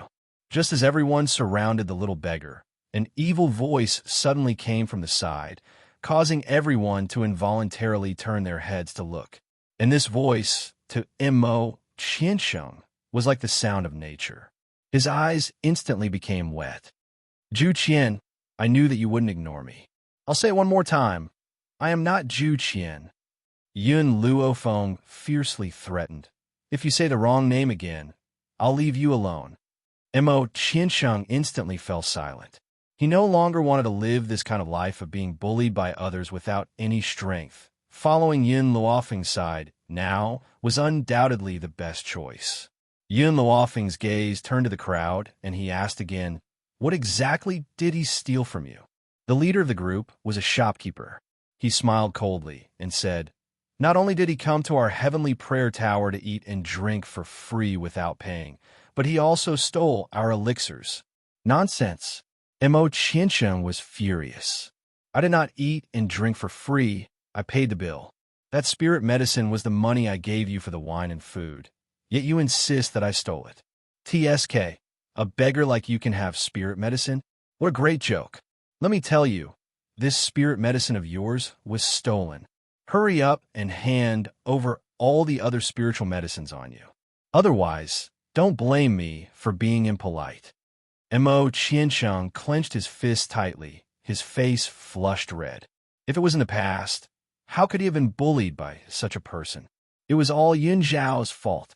If he hadn't lied to him, he wouldn't have sealed his own strength, and he wouldn't have fallen to such a state. When he thought of everything that had happened in the past, Mo Qiansheng gnashed his teeth with hatred, and his bellyful of resentment exploded forth. Hearing this, Yin Luofeng finally understood what had happened. As it turned out, this heavenly prayer tower was blatantly robbing them. She narrowed her eyes and swept her gaze across the group of people in front of her with a smile that did not reach her eyes. You say that he had stolen the spiritual medicine. Do you have any proof? The owner of the restaurant was obviously stunned for a moment, then said in a domineering manner, as a beggar, if he didn't steal it, then where did he get these elixirs from? Those elixirs were naturally given to him by me. The corners of Yin Luofeng's lips curled. Mo Qiansheng, it seems that those elixirs are not safe with you. You should return them to me. Mo Qiansheng was stunned. Since when did she give away his spiritual medicine? However, Mo Qiansheng still obediently took out all the spiritual medicine and placed it in front of Yin Luofeng. For you, all my spiritual medicine is here. Chapter 1919. That's right. Yin Luofeng narrowed his eyes and unceremoniously took all the spirit herbs. You're returning them to their rightful owners. Yu Xianxian stood next to Yin Luofeng, blinking her big eyes. She looked at the girl's smiling face and felt that she was no different from the shopkeeper of the begging heaven brothel. She seemed to be taking advantage of the situation. The shopkeeper of the begging heaven brothel had long been staring at the spirit herbs in Yun Luofeng's hands. He swallowed hard and shouted, "So you two are accomplices. Men, arrest these two people who dare to steal our heaven-begging abode's spirit medicine." At this point, the shopkeeper raised his head and arrogantly looked at Yun Luofeng. "You must have other spirit herbs on you. Hand them over now, and maybe I can let you live." Yin Luofeng glanced at the shopkeeper. "I've always been the one to steal from others. No one has ever taken a copper coin from me. Are you sure you want to do this?" "Oomph." The shopkeeper snorted. His master was the third prince of the state of Tianqi. She was just a commoner girl. He could kill as many of such women as he wanted. However, on account of this woman's stunning beauty, he could give her to the third prince as a gift. "How dare you?" Yu Xianxian panicked when she saw that these people wanted to attack Yin Luofeng. She shouted and glared at the shopkeeper angrily. The shopkeeper only noticed Yu Xianxian's existence now and was stunned. Yu Xianxian was not only a daughter of the Lin family, but she also had the support of the second prince's residence. It was not good to offend her. Now that he was standing up for these two women, could it be that this woman knew her? "Oh, Yu Xianxian, I thought you were dead. Why, have you recovered?" At this moment, a strange voice came from the side. This voice gave off a very uncomfortable feeling when it reached the ears of those who heard it. Yin Luofeng frowned and turned her head to look. In an instant, a feminine face fell into her eyes. The man in front of her was dressed in brocade clothes, but it could not hide his body that had been hollowed out by wine and women. His cheeks were deeply sunken and pale. "Sister, he is the third prince." Yu Xianxian's heart tightened, and she explained in a low voice. She had promised her brother-in-law that she would take a detour when she saw the third prince. She did not expect to bump into him so coincidentally. Although the Heaven Prayer restaurant was owned by the third prince was often reluctant to leave the street of fireworks and rarely visited the restaurant. "Yu Xianxian, you dared to come out instead of hiding in my second brother's place?" The third prince waved his folding fan, pretending to be elegant, and smiled sinisterly. "It's the order of our parents. Your father has already sent you to me as a concubine, but you're staying in the second prince's mansion without any reason. Do you really think that I'm easy to talk to?" Yu Xianxian's heart tightened, and her palms started to sweat. Her face was pale, and there was fear in her eyes. Yun Luofeng looked at the third prince, and the words that Qi Su had told her surfaced in her mind. In the kingdom of Tianqi, although the civil and military officials supported the second prince as the crown prince, the emperor was biased and wanted to support the third prince. Unfortunately, the third prince was useless, so all these years, the two princes did not have a title, nor did they have a crown prince. Moreover, even concubine Qinsun was done by the third prince. Chapter 1920. Because if he could seize the opportunity to take over the drifting wind country, the officials would have nothing to say and he would naturally become the crown prince. Unfortunately, concubine Qin was unable to accomplish anything, and he became even more wary of Mu Jintian's love for Mu Xuexin. He had lost this battle miserably. Of course, how could a person who was obsessed with women like the third prince come up with a real solution?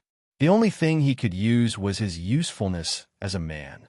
Just as Yin Luofeng was thinking about Qi Su's words, the third prince's gaze landed on her face. In that instant, his eyes were filled with amazement and his heart seemed to be shaken.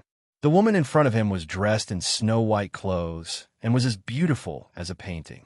Even the third prince, who had seen countless women, had never seen such a stunning beauty. If he could have such a beauty, he would even be willing to spend a night with her. "Yu Xianxian, it's fine if you don't want to be my concubine. Why don't you give your friend to me?" The third prince lifted his chin slightly and said arrogantly. Yu Xianxian was so angry that her face turned red. "Dream on. Sister Yun is my benefactor. Don't you dare have any ideas about her." "Yu Xianxian, I'm only asking you because I'm giving you face. Otherwise, do you think you can stop me?" The third prince smiled disdainfully. He didn't look at Yu Xianxian anymore. He raised his hand and was about to touch Yin Luofeng's face.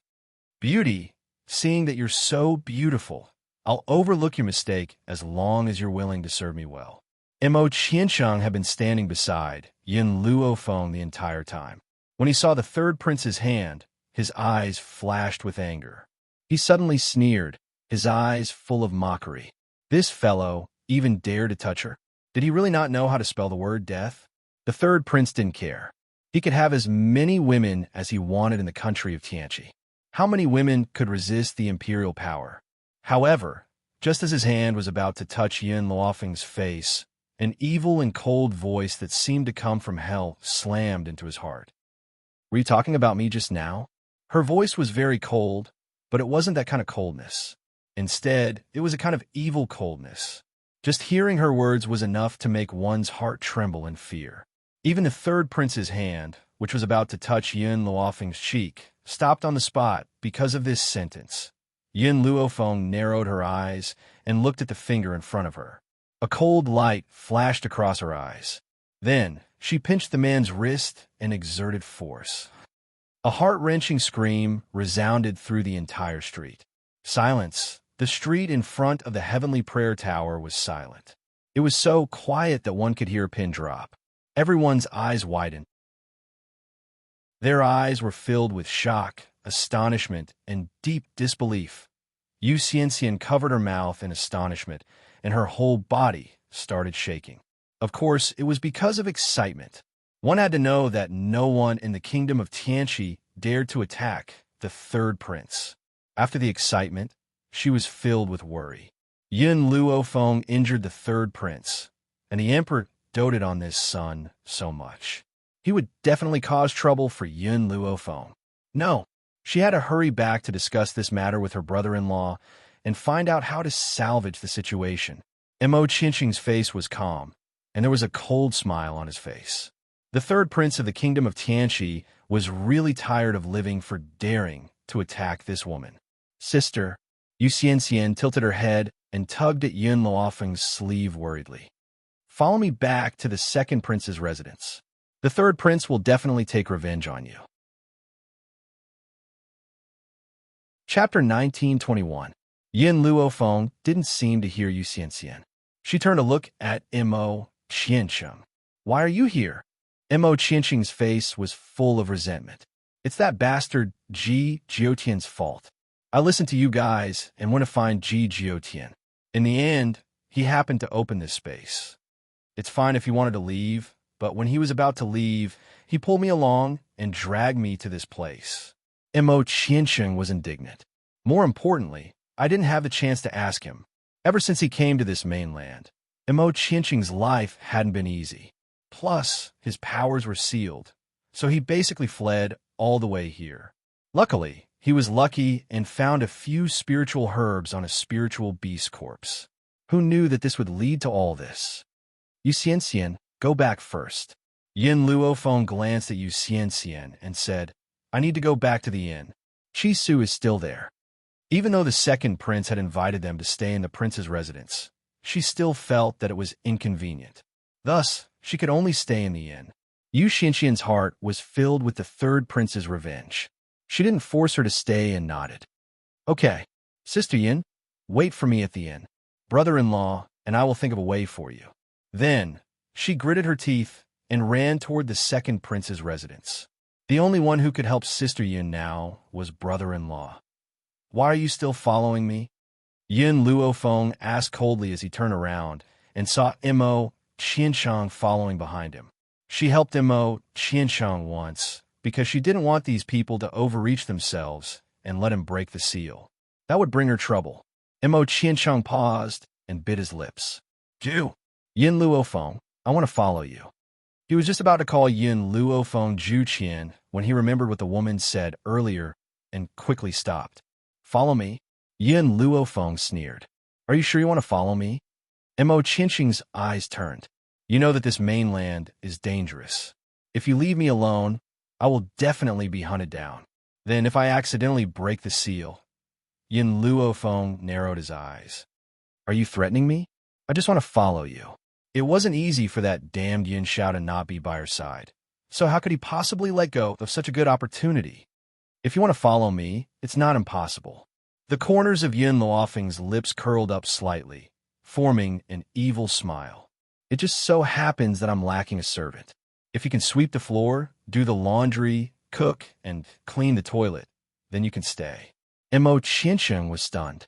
Sweeping the floor, washing clothes, and cooking was fine, but cleaning the toilet? Could she tell him where the toilet was? Do you still remember the illusion Zhu Qian left behind? I have already rebuilt it. My people are all cultivating in the illusion. From now on, the task of cleaning the illusion will be handed over to you. This way, my subordinates can focus on cultivating. The corners of Mo Qiansheng's mouth twitched a few times, but he also understood that this was the only way for him to stay by her side. He took a deep breath and said, "Okay, I'll do it." In any case, he no longer wanted to live this kind of life as a fugitive. It was safer to hide by her side. In reality, Yin Luofeng had her considerations for keeping Mo Qiansheng. After thinking for a long time, she still felt that keeping this ticking time bomb by her side was the safest. Everything else was just a punishment for him. Chapter 1922. At the inn, Yin Luofeng had just walked into Qi Su's room when she saw a subordinate of the Qi family walk out. She turned to look at the subordinate, then looked at Qi Su. "Qi Su, how much of the elixir does the elixir gathering hall have left?" Qi Su was startled. "I think there are more than 1,000 bottles." "Okay, the elixir gathering hall will temporarily stop selling the elixir. I want you to wholeheartedly provide the second prince's army with the elixir." Yin Luofeng's voice was very serious, making Qi Su's heart suddenly tense. "What happened?" "Actually, it's nothing much. I just crippled the third prince." Yin Luofeng rubbed his nose and replied in a light and breezy manner. Qi Su's mouth twitched a few times. His heart was suddenly shaken. She crippled the third prince? And she said it was nothing? His master's personality was really similar to his master's, his former master. No matter how strong the enemy he faced, was still calm and indifferent. It was as if he could block the sky with his hands, even if it collapsed. "Okay, I will now prepare more elixir for the second prince." Qi Su took a deep breath. Her expression was rather helpless. Also, Yin Luofeng pointed at the youth behind him. "This guy will follow you for now. Just let him sleep on the ground." Only then did Qi Su see the silver-haired youth behind Yin Luofeng. The youth was very handsome and green. Even his ragged clothes could not conceal his entire temperament. "He is..." Qi Su looked at Yin Luofeng curiously, as if he wanted to ask about this youth's background.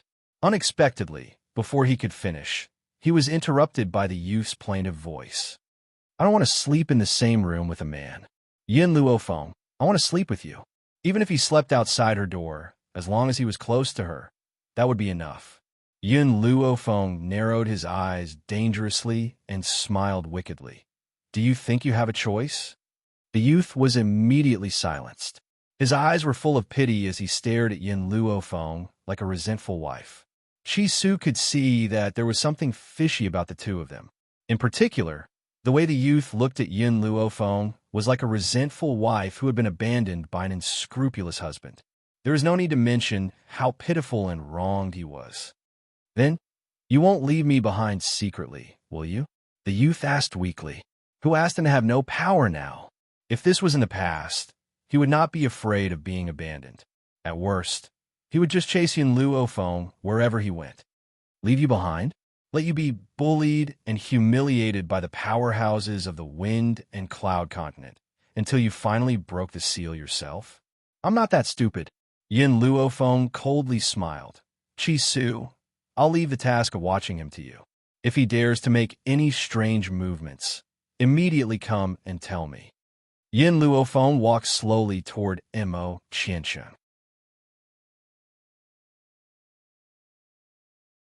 Chapter 1923. Of course, it wasn't because he was afraid. It was because Yin Luofeng's words had hurt his heart. Zhu Qian was the person he didn't want to hurt the most in the past. Hence, at the last moment, he regretted it and was trapped in an illusion by Zhu Qian. Even when he first attacked Yin Luofeng and Ji Jiutian, it wasn't because of hatred, but because of resentment. He resented Zhu Qian for so many years, and he resented Zhu Qian even more for not coming to see him for so many years. However, Mo Qianqing understood that if it wasn't for his initial mistake, Zhu Qian wouldn't have been so cruel to him. Hence, he was willing to use his entire life to make up for it. However, Mo Qianqing's heart was filled with jealousy when he thought of Yin Luofeng's words. He was jealous of Yin Xiao for being able to make her give her heart and treat him so well. At this moment, a commotion came from outside. Yin Luofeng frowned slightly and looked at Mo Qianqing. He said in a low voice, "You wait here. Chi Su, follow me out to take a look." Chi Su nodded and followed Yin Luofeng out. A group of soldiers rushed in from downstairs of the inn and surrounded the entire inn. The leader of the soldiers was dressed in armor and looked majestic. "We are here to arrest the criminal who injured the third prince. Unrelated people, leave immediately." As soon as he said this, the people who were originally standing in the inn fled in unison. It was also at this moment that the leader of the soldiers saw a woman dressed in white in the corridor of the second floor. "It's this woman. She injured the third prince." The manager of the Begging Heaven brothel walked out from among the soldiers and immediately pointed at Yin Luofeng as he shouted, "Men, take this woman down." The leader of the soldiers waved his hand and shouted loudly. In an instant, the soldiers pulled out their weapons at the same time and quickly surrounded Yin Luofeng and Chi Su in the corridor of the second floor. Yin Luofeng glanced at the soldiers who were rushing over, and his cold voice quickly reached everyone's ears. "I was indeed the one who crippled the third prince, because he deserved to be crippled." The leader of the soldiers nearly exploded in anger. He sneered and looked at the woman in the snow-white dress mockingly, his eyes full of mockery. This woman dared to be so arrogant in their kingdom of Tianqi. Did she really not know what courting death was? Seeing the soldiers rush up to the second floor, the people hiding in the private rooms also opened a gap and watched the situation outside. In an instant, Yin Luofeng's body was engulfed in red flames. The flames quickly turned into an 8-tailed firefox. The firefox opened its mouth and spat out a mouthful of flames. The soldier at the forefront was instantly annihilated by the flames. In the meantime, countless gold-seeking mice also appeared. They squeaked and bit anyone they saw, their sharp teeth piercing into the skin of the person they saw. TT appeared at the same time, its huge body pressing down on the group of soldiers. With an angry roar, flames shot out like fireballs crashing into their chests. The small tree and the bug did not appear. To them, a battle of this level was not worthy of them taking part. Little Mo had always been lazy. From the time he followed Yin Luofeng until today, he rarely fought on the battlefield. But he still appeared, sitting on the banister of the stairs, watching the play. Not to mention the others. Even Chi Su was stunned. He had followed Yin Luofeng for a few months, but this was the first time he had seen these spirit beasts. Moreover, each of these spirit beasts was very powerful. The leader of the soldiers was shocked, and a layer of cold sweat dripped down his forehead. He gritted his teeth and said, "Stupid girl, this is the kingdom of Tianqi. His Majesty will not let you off for hurting the third prince in the kingdom of Tianqi. Let's retreat."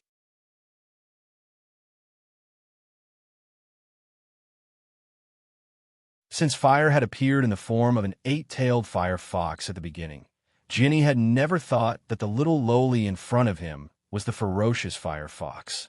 Jane rubbed her arm, which was hurting from the fall, and wanted to get up from the ground. But the moment she raised her head, she saw a pair of cold, black eyes. In that instant, with a loud bang, her brain was about to explode. Yin Luofeng crossed his arms over his chest and looked at Jian Yi with a smile that wasn't a smile. "I already knew that your Jian family wouldn't let this matter rest, but I didn't think that you would use such a stupid method. Could it be that you think that these soldiers can subdue me?" Chapter 1925. From Yin Luofeng's words, Jian Yi could hear another layer of meaning. This woman had never placed the Jian family in her eyes from beginning to end. She did not exterminate the Jian family that night, not because she was afraid of the royal family that the Jian family relied on, but because she did not think that the Jian family could cause her any trouble. Jian Yi panicked. She was well aware of her father's hatred for Yun Luofeng, but she had a feeling that the Jian family could not defeat this woman. No, not only the Jian family, but perhaps even the royal family could not defeat her. In her entire life, Jian Yi was smart for once. Alas, it was too late. Chi Su, go to the Jian family and inform them that if they want Jian Yi's life back, they will have to use the 2 spirit medicine mountain ranges of the Jian family to exchange for it. Didn't the Jian family spy on the Qi family's spirit medicine mountain range? Then now, she wanted Jian Bowen to personally spit out the 2 mountain ranges and deliver them to her personally. Jian Bowen is such a greedy person. Will he agree to this condition? Chi Su was stunned, his tone filled with doubt. Yin Luofeng smiled. He will agree because he only has one daughter, Jian, who is of some value. Although Jian had a big chest, she was very beautiful. In addition, of the 3 daughters of the Jian family, one was dead and one was crippled. Only Jian was still alive. If Jian Bowen wanted to use this daughter to exchange for greater benefits, then he would definitely be willing to give up 2 spirit medicine mountain ranges. Fire, you and the rats guard Jian Yi. Don't let her escape. After giving these instructions, Yin Luofeng let Cha-Cha return to the divine grimoire space first, then return to his room. At this time, she still did not know that a storm had been stirred up in the court of the state of Tianqi, the throne room. Qi Ba sat on the dragon throne, his face solemn and his eyes cold. Second brother, where is the woman who injured third brother? Hand her over immediately. Qi Ling's expression did not change. Father, this is third brother's fault. If he did not want to molest Miss Yin, she would not have retaliated. Impudent, Qi Ba shouted angrily. Third brother is a prince. What wrong did he do? In our opinion, it's all because that woman doesn't have self-respect. A fly doesn't bite a seamless egg. If it wasn't for her lack of self-respect, how could Lao San possibly target her? In Chibahi's eyes, when a man took a fancy to a woman, it was because that woman was unbearably slutty. Otherwise, why would the third prince not take advantage of others, but instead set his eyes on her? Wasn't she the one who seduced the third prince? All the civil and military officials shook their heads and sighed, their faces filled with disappointment. Although His Majesty had not been wise in the past, he had not been so muddle-headed and tyrannical. Now, his actions had truly broken everyone's hearts. Qi Lingjin clenched his fists. He knew that his father was biased, but he did not know that his father was biased to such an extent that he could not tell right from wrong. Father, is it wrong for a woman to be beautiful? Because of her beauty, she was taken advantage of, but she declared that the man is innocent and the fault lies with the woman. Qi Ling laughed coldly. How innocent are all the women in the world? To bear such a groundless accusation? Your Majesty. Just as he was about to continue speaking, the beautiful woman at the side sobbed and said, Please, you must seek justice for this concubine's imperial son. This concubine understands my imperial son's personality the best. He is so obedient, so it is impossible for him to commit such a frivolous act. Someone must have framed him.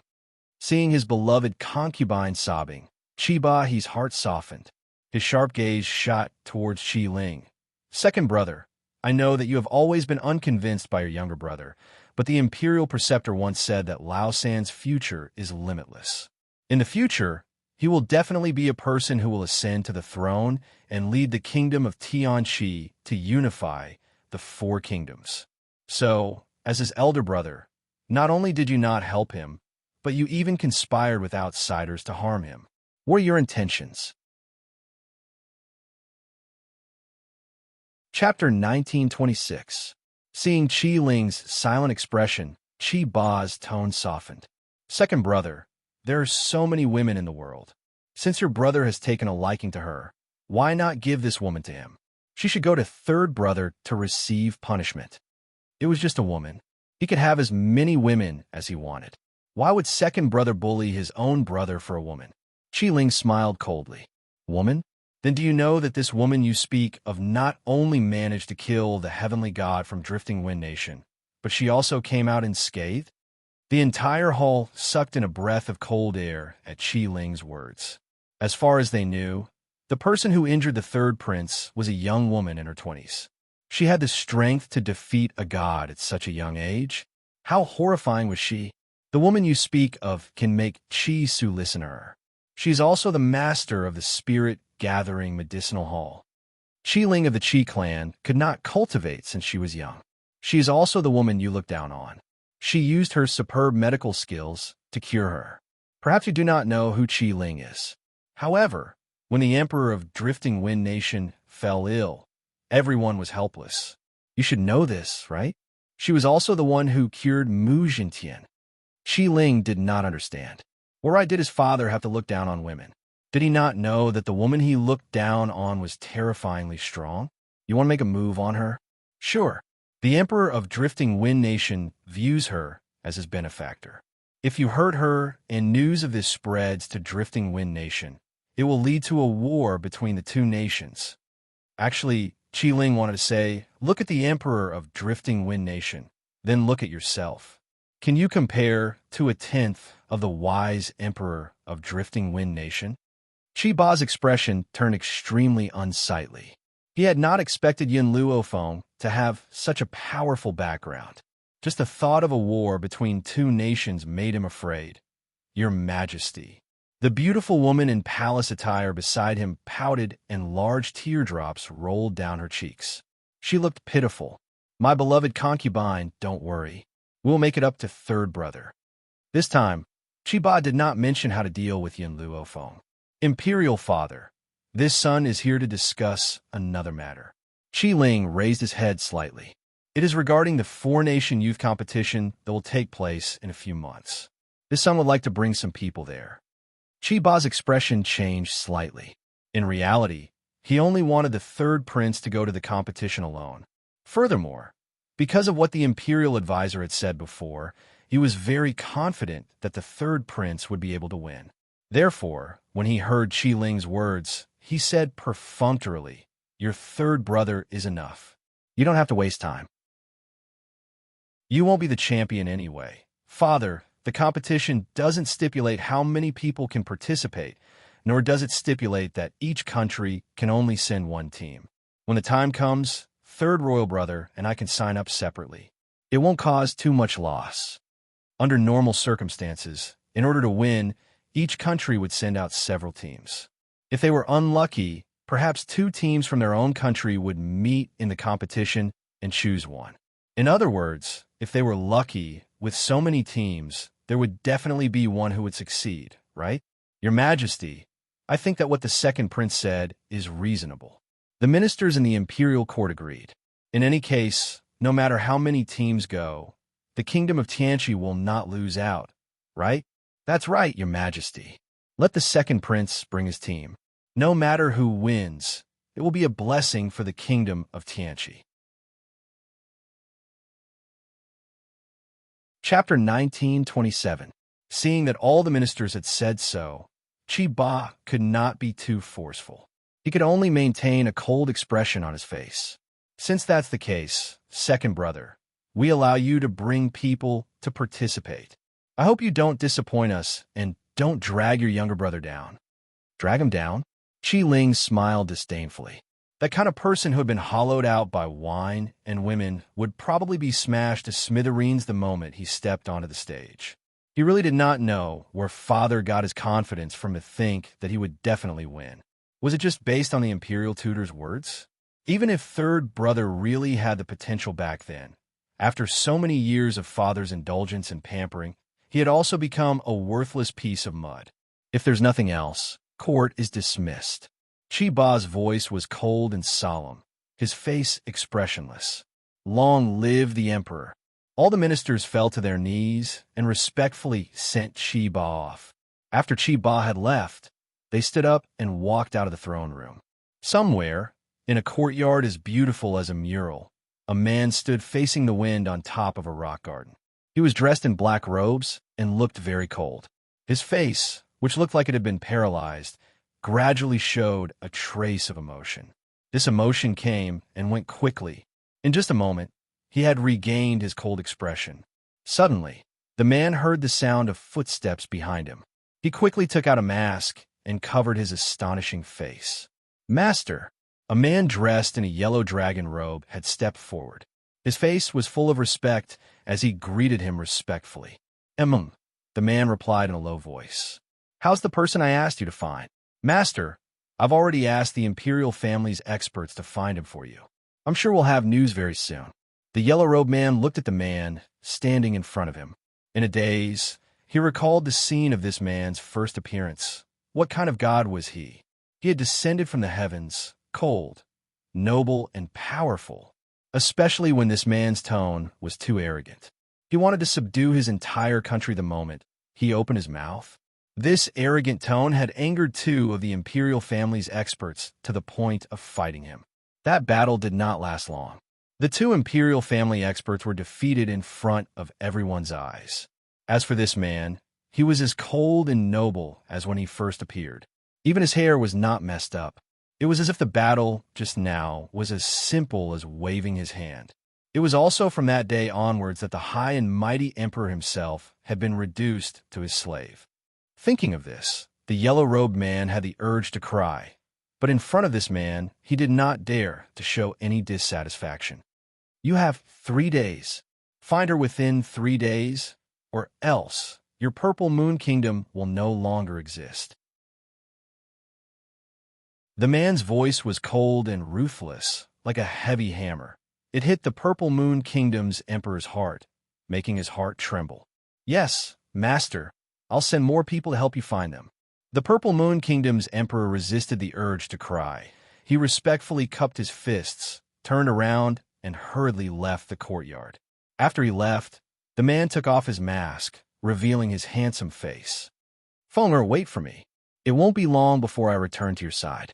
Under the azure sky, the figure of a woman that was as beautiful as a painting seemed to appear, causing his cold eyes to gradually soften. Chapter 1928. The Purple Moon Kingdom. In the Imperial Palace, the man in the dragon robe flicked his long sleeves and slowly walked towards the cabinet. At this moment, a burst of laughter came from the front, causing his brows to wrinkle tightly. When the palace maids saw the man in the dragon robe coming, they were shocked and hurriedly knelt in a row and said in unison, "Greetings, your majesty." Perhaps it was the voice of the palace maids that made the girl who was laughing like a bell stop. She saw the man in the dragon robe walking quickly and playfully stuck out her tongue. "Father, why are you here?" This girl looks delicate and charming. Her eyes are full of spirit. But even so, it can't hide her inherent pride. "Fonger." The man in the dragon robe frowned coldly. He waved his hand and signaled the other people present to retreat. Then he said in a serious voice, "You're messing around with a group of palace maids and eunuchs in these places again. If you have this leisure time, why don't you learn etiquette? Father will give you to the Ghost Emperor." "Father." Xiao Yefeng's face completely changed. "Daughter, don't marry the Ghost Emperor. He's so ugly, he's not worthy of me at all." The man's face suddenly became cold. "What nonsense are you talking about? How did you know that the Ghost Emperor is ugly?" Xiao Yefeng snorted. Her tone was full of disdain. "If he's not ugly, why does he wear a mask? Even so, with the Ghost Emperor's strength, he's more than enough to match you." The man in the dragon robe glanced at Xiao Yefeng. "To be honest, the Ghost Emperor recently asked me to find a woman. That woman's relationship with him is not simple. I never thought of letting you be his wife. From the beginning, I wanted to give you to him as a concubine." With a swish, Xiao Yefeng's face turned pale and her body staggered a little. She couldn't believe her father, who once loved her so much. Why? Why did father want to give her to him as a concubine? A man who doesn't even dare to see people. Why would he want to take her as a concubine? "Father, did the Ghost Emperor ask you to come to me?" Xiao Yefeng quickly regained her composure. She gritted her teeth and said, "Go tell him that he can forget about it. I will never marry an ugly man." Looking at Xiao Yefeng's unyielding expression, the dragon-robed man's eyes turned cold. This emperor is telling you, this matter is not up to you. Guards, take the princess away and detain her. Without my order, she is not allowed to take 2 steps out of the room. Hearing this, 2 guards stepped forward, intending to drag Qiao Yefeng away. Qiao Yefeng struggled with all her might, her face flushed with anger. Imperial father, not to mention being a concubine, I won't even be a wife. Go, and tell him to give up. The man in the dragon robe didn't seem to hear Qiao Yefeng's words as he coldly watched the 2 guards take her away. From afar, Qiao Yefeng's angry voice could be heard. Ghost Emperor, you bastard who dares to spy on this princess. This princess will never forgive you. An ugly freak like you wants to. Ugh. The man in the dragon robe was obviously frightened by Qiao Yefeng's words. Before she could say anything more excessive, he directly asked the guards to cover her mouth. At this moment, a layer of cold sweat had already appeared on his forehead. Fortunately, the Ghost Emperor doesn't live in the palace. Otherwise, if these words were heard by him, the whole Purple Moon Kingdom would be doomed. Qiao Yefeng has been determined to die. It must be the Ghost Emperor who coveted her beauty. That's why he asked his father to force her. Otherwise, how could her father propose to make her a concubine for no reason?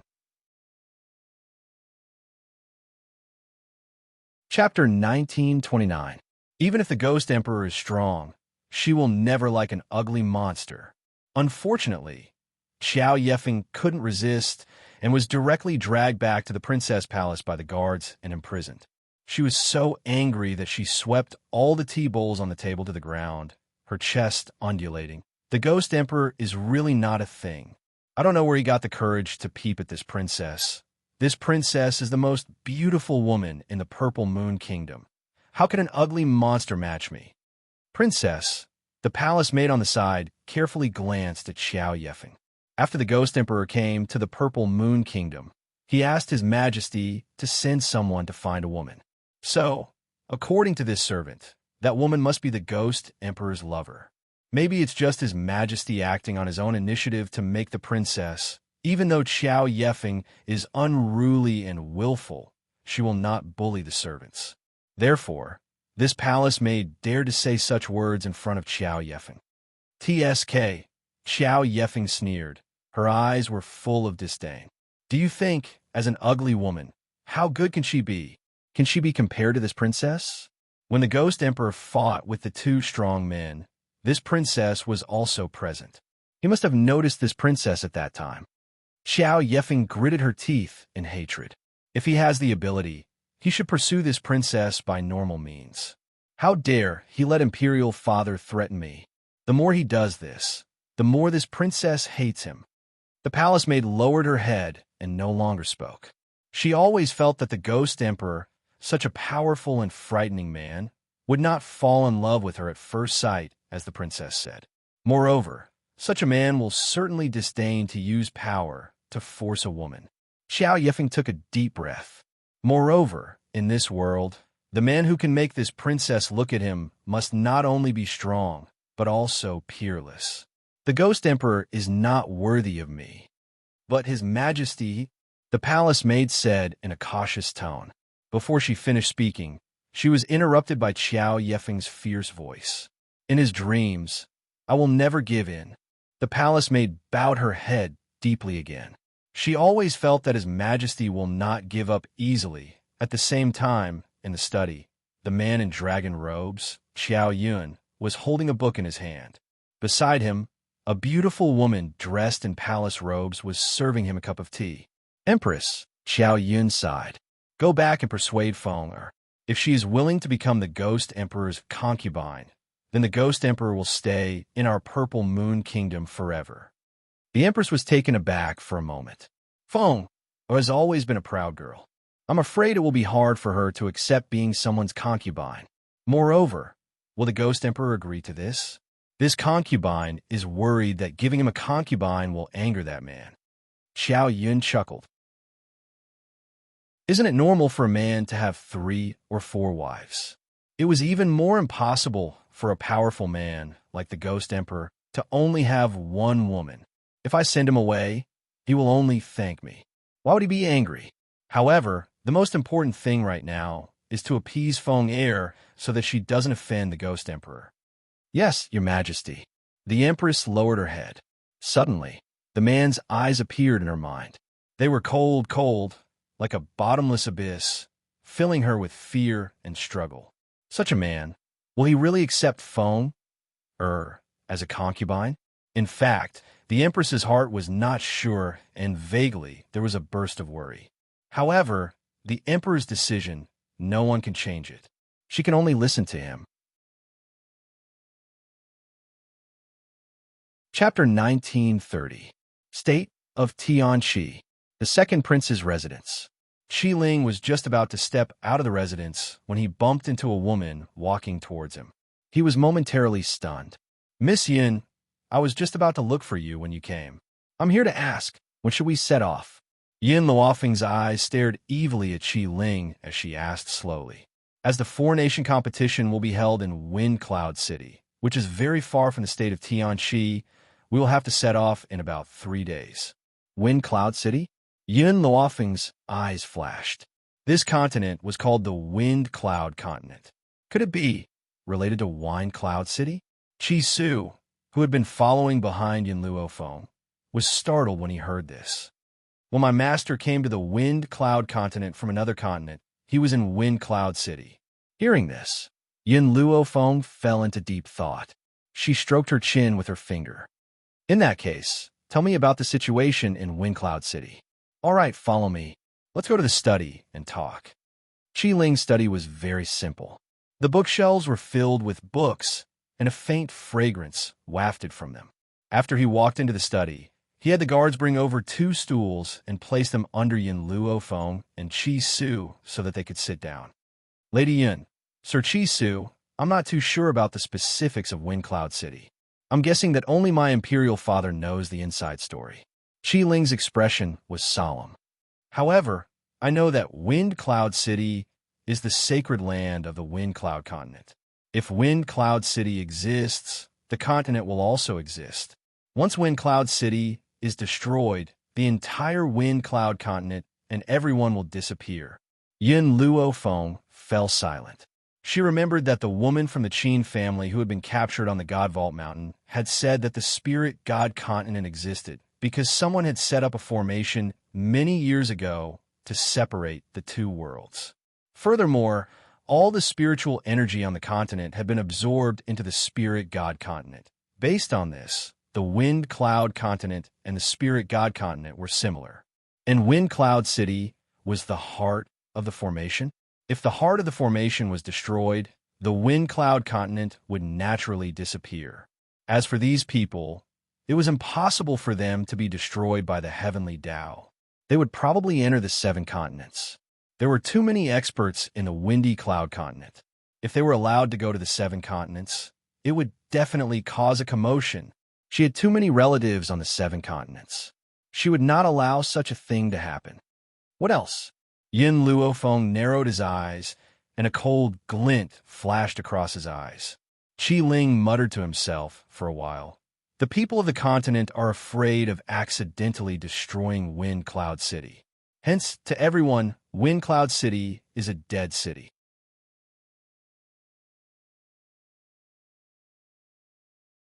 Chapter 1931.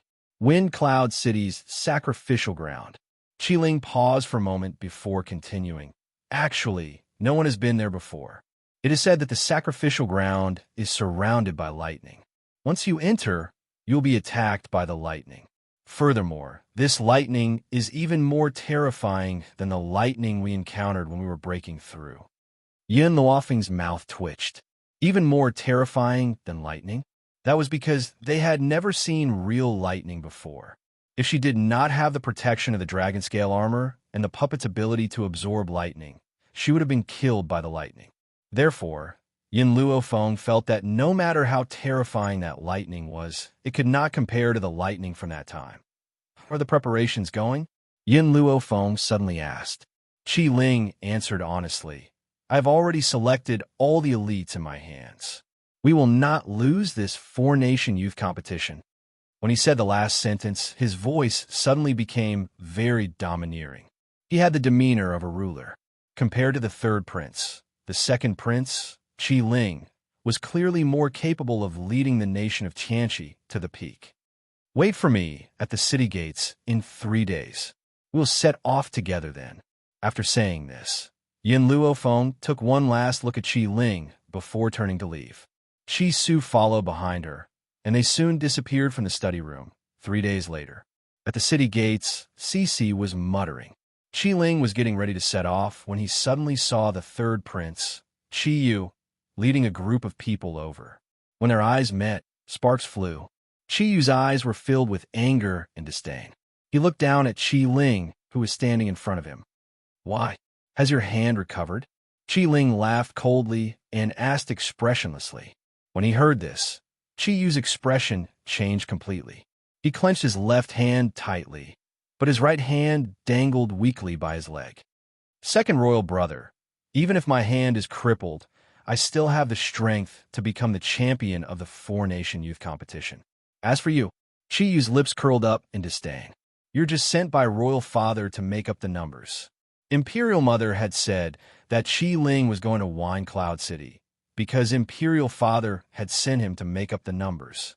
He could not possibly win because, back then, the Imperial tutor had said that he would definitely be a person who would unify the four kingdoms. Compared to him, who was outstanding, Qi Ling would definitely be even more inferior. "Really?" Qi Ling smirked and glanced at his opponent's crippled arm. "You've already lost an arm. How are you going to win?" Qi Yu took 2 steps forward, raised his chin high, and said in a domineering manner, although this prince was also worried at the beginning, "It's a good thing that Imperial concubine mother's words are very reasonable. It's not like you don't know the Imperial preceptor of our kingdom of Tianqi. Even though the Imperial preceptor is very weak, his prophecies have always been very accurate. Since he said that I am a person who can unify the 4 countries, then no matter what I become, I will win." His expression was very confident, as if he was certain that he would win. In fact, Qi Ling was well aware of the Imperial tutor's capabilities. Especially after all these years, the Imperial tutor had managed to maintain his youthful appearance. Based on this alone, one could tell that the Imperial tutor was not a simple character. However, the Imperial preceptor's prophecy was more than 10 years ago. More than 10 years could completely change a person. Even if Qi Yu really had this talent, he had long become a hedonistic son of rich parents after being spoiled for so many years. Chapter 1932. How could such a hedonistic son unite the 4 countries? Then in this world, there was no such thing as trash. Qi Ling could not be bothered to speak to him anymore, because he had already noticed Yin Luofeng and Qi Su walking over. However, behind the 2 of them was a youth. Compared to the relaxed expressions of the 2 people in front, the youth was laden with bags and his handsome face looked very aggrieved. He was sweating profusely, and even walking was very strenuous. Anyone who saw him would feel sorry for him. "Miss Yin, do you not have a space ring?" Qi Ling looked at the youth who was laden with bags, then turned to Yin Luofeng and asked. With Yin Luofeng's strength, he should not have a space ring. Yin Luofeng shrugged. "He likes to train his body. I do not have the heart to refute him, so I allowed him to carry these bags." Mo Qinqing's expression became even more aggrieved, but he understood that Yin Luofeng wanted to use this method to make him retreat. So, he would not do as she wished. The corners of Qi Ling's mouth twitched. Like to train his body? He had never seen anyone train their body in such a way. Qi Yu's expression darkened, and he snorted coldly. "Poor is poor. Why find excuses? You don't even have a space ring. How can you be so poor?" Yin Luofeng raised her eyebrows slightly, her evil smile gradually falling on Qi Yu's face. "What? You don't want her left hand either?" This threat caused Qi Yu's expression to change greatly. Perhaps he thought of Yin Luofeng's terrifying nature and quickly stopped speaking. He was afraid that this woman would attack again. Moreover, when she attacked him, Imperial Father actually did not capture her. Even Imperial Mother told him to stay away from this woman. But he was not satisfied. He was not satisfied with his defeat. "Just wait and see." Throwing down these harsh words, Qi Yu led his group of subordinates out of the city gates. After he left, Qi Ling then said, "Miss Yin, we should also leave." "All right." Yin Luo Feng nodded. "Let's go." Finishing, she brushed her long sleeves and led the way towards the city gates. Yin Luo Feng and the others did not know that behind them, a pair of venomous eyes were coldly staring at them. "This is the woman who hurt my son?" The noblewoman gripped her handkerchief so tightly that she almost broke it. Her eyes were vicious and sinister as she stared at the departing people. "Your Highness, she is the woman who broke the third prince's hand." "Humph. This consort won't take this woman's life for now. Once this consort's son rules over the 4 countries, it will be the time of her death." The imperial consort raised her chin slightly. "Also, get the experts from the royal family to disguise themselves as bandits to ambush these people. However, tell them not to touch Qi Ling and that woman for now. Only kill his subordinates and let Qi Ling and that woman go to Wine Cloud City alone." Even though she knew that it was impossible for Qi Ling to win, she still wanted him to lose miserably. For the 4-nation youth competition, teamwork was extremely important. Otherwise, without a team, no matter how talented a single person was, it was impossible to win. A cold light flashed across the imperial consort's eyes at the thought of this. Her lips curled into a sinister smile. The journey from the Tianxi Nation to Wine Cloud City was very long. Along the way, they had to pass through many dangerous mountain ranges. Fortunately, the people that Qi Ling brought this time were the elites of the team. There was no need for Yin Luo Feng to do anything personally. Chapter 1933. Miss Yin, once we pass through this mountain range, we will soon reach Wind Cloud City. Qi Ling turned to look at the white-robed girl beside him and said, Yin Luo Feng nodded slightly. "Wait for me here. I will leave and return shortly." Qi Ling and the others were already used to Yin Luo Feng disappearing for half a day at every mountain range. Thus, they did not say much and allowed her to leave. Of course, Yin Luofeng's departure was not for anything else, but there were many rare treasures on the Wind Cloud continent. Even the medicinal ingredients were of the highest quality than those on the 7 continents. Especially on such a mountain range, there were many precious medicinal ingredients. Thus, Yin Luo Feng would gather all the precious medicinal ingredients on the mountain range every time she went to a place. Looks like it's about time. After Yin Luo Feng collected the last medicinal ingredient, she looked at the gradually darkening sky and muttered to herself, "Those people should have rested enough. I should go back." Thinking of this, she turned around and was about to leave. But at this moment, the sound of a flute traveled over. Her pupils suddenly shrank, and she raised her head to look in front of her. It was a young man dressed in white. His black hair was like a splash of ink spreading out behind him. Countless birds circled above his head, circling incessantly as if they were playing along with his music. A faint maple leaf fell and landed on the young man's shoulder. He was like a person from a painting, giving off an extremely ethereal and unreal feeling. But this young man was not like Chun Yuqing's banished immortal. Although Chun Yuqing looked like a celestial being, she still gave people a feeling that she was a real existence. But the young man playing the jade flute in front of her had really walked out from the misty land. He was not very real. Yin Luofeng's heart was fiercely pounded. She covered her chest with her hand, as if a surge of emotion was gushing out. However, Yin Luo Feng clearly knew that this kind of surging emotion did not originate from her own body. Zhu Qian had once told her that if she met his reincarnation one day, she would be able to recognize him at a glance now. The moment she saw this young man, she had a feeling in her heart. He was Zhu Qian.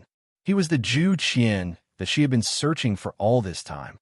Suddenly, the youth lifted his foot and left. That snow-white robe disappeared from Yin Luofeng's sight. "Zhu Qian," Yin Luo Feng called from behind him. Unfortunately, the youth did not turn around. In the blink of an eye, he had already disappeared into the forest. The birds that had been circling the sky also dispersed at this moment, Master, little Mo's confused voice sounded. Is he really Zhu Qian? I remember that the Zhu Qian in the painting was not such a person. Back then, when Yin Luofeng obtained Zhu Qian's inheritance, he also saw a painting. The man in the painting was dressed in red, sitting on a black dragon chair. His left hand was supporting his chin, and his right hand was pointing a middle finger at the sky, implying that even the heavens were not worthy of his attention. How could such a proud and powerful man be that white-robed youth? The two of them had completely different styles. I have a feeling that he is Zhu Qian. Yin Luofeng narrowed his eyes. No wonder I couldn't find him even after searching the 7 continents. So he's in the Wind Cloud continent. This makes things easier. As long as he exists, I'll definitely find him again. Chapter 1934. Little Mo remained silent. Since Yin Luofeng felt that this young man was Zhu Qian, then it was very likely that he was. Master, it's getting late, little Mo urged. She did not know why, but she felt a faint sense of unease in her heart. It was as if something big was about to happen. Yin Luofeng seemed to have sensed something and hurried towards the direction of the kingdom of Tianqi's army. As these soldiers had just experienced a battle, they were resting in their original positions. Little Mo took this opportunity to leave the group to pick medicinal herbs at this moment. In the forest, the setting sun was dyed red with blood. Qi Ling gripped his sword tightly in his hand. His face was stained with blood, and his gaze was very ferocious. Qi Su protected Mo Qianshang behind him as he faced this group of vicious and evil people with a solemn expression on his handsome face. More than half of the army was dead or injured. The remaining people would not be able to hold on for long. Second Prince, I don't think these people are bandits. Qi Su used his sword to block the attack, his voice cold.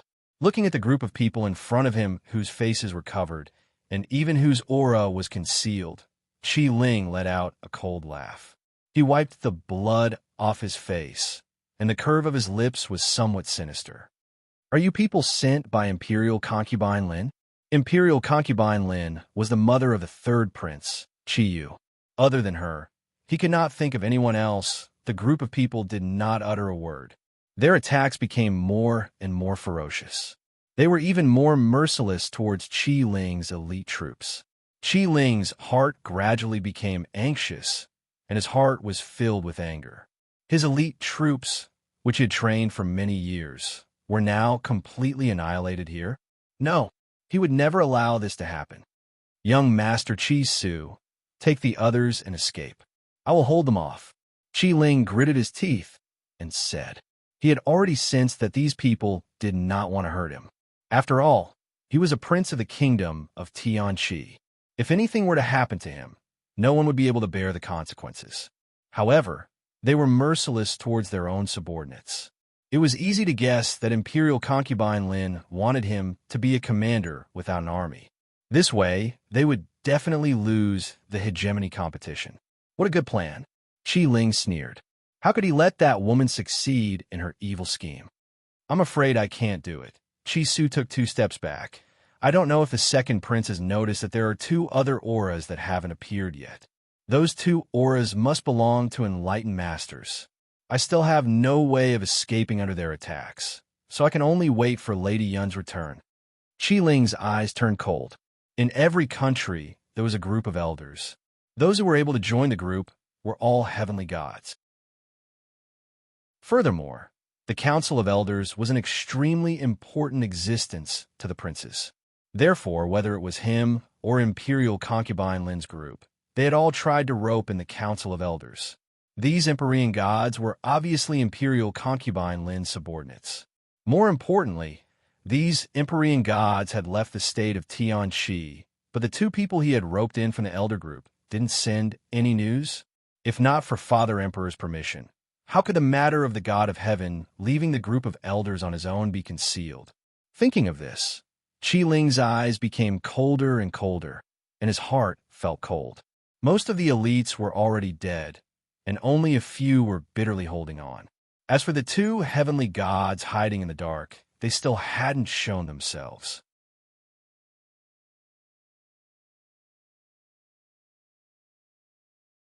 After Yin Luofeng dealt with two more people, the two heavenly gods hiding in the dark finally made their move.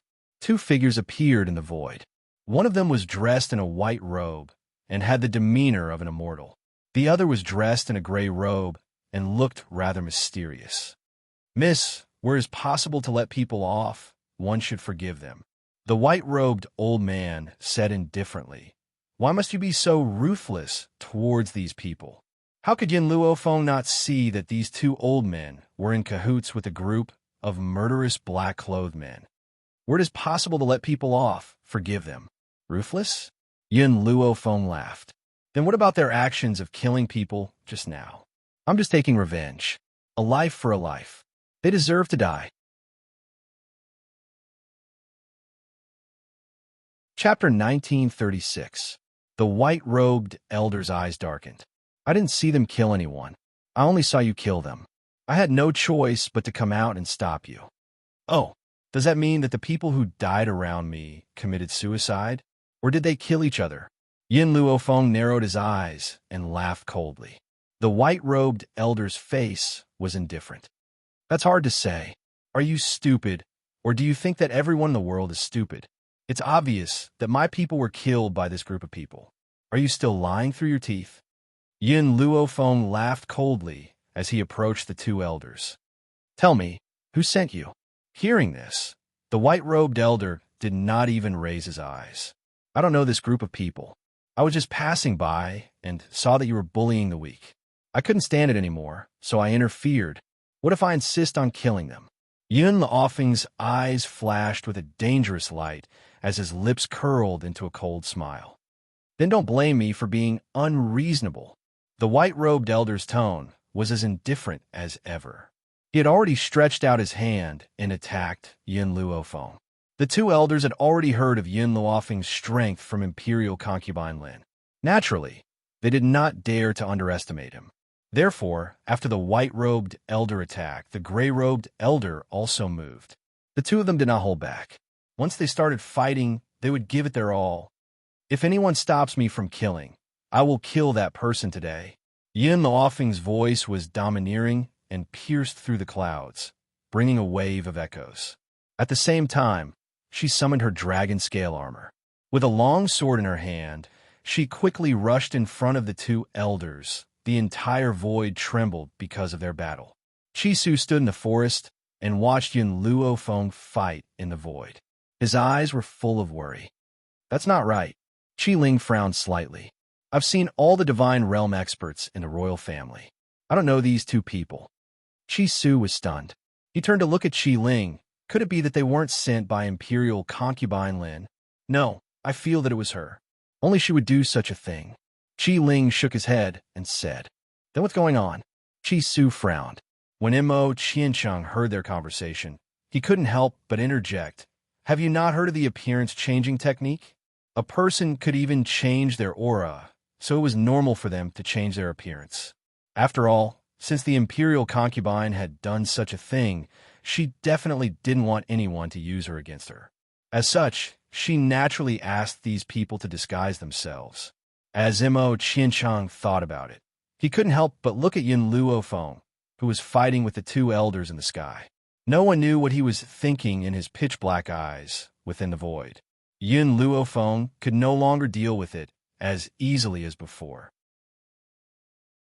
Even though she had once defeated a heavenly god, that was only because her opponent was alone. Now, there were two standing in front of her. Moreover, the dragon scale armor had a time limit. She had to finish them off within this time. Otherwise, once she lost the dragon scale armor, she would be even more unable to deal with them. Bang! The gray-robed old man suddenly appeared behind Yin Luofeng and punched her in the back. She fell a few meters forward. She slightly raised her head and narrowed her eyes with a hint of coldness. "Miss Yin." Chi Su's heart clenched. He hated himself. If it wasn't for the fact that he was too weak, he wouldn't have been so helpless at this time. There were 3 more chapters in the afternoon.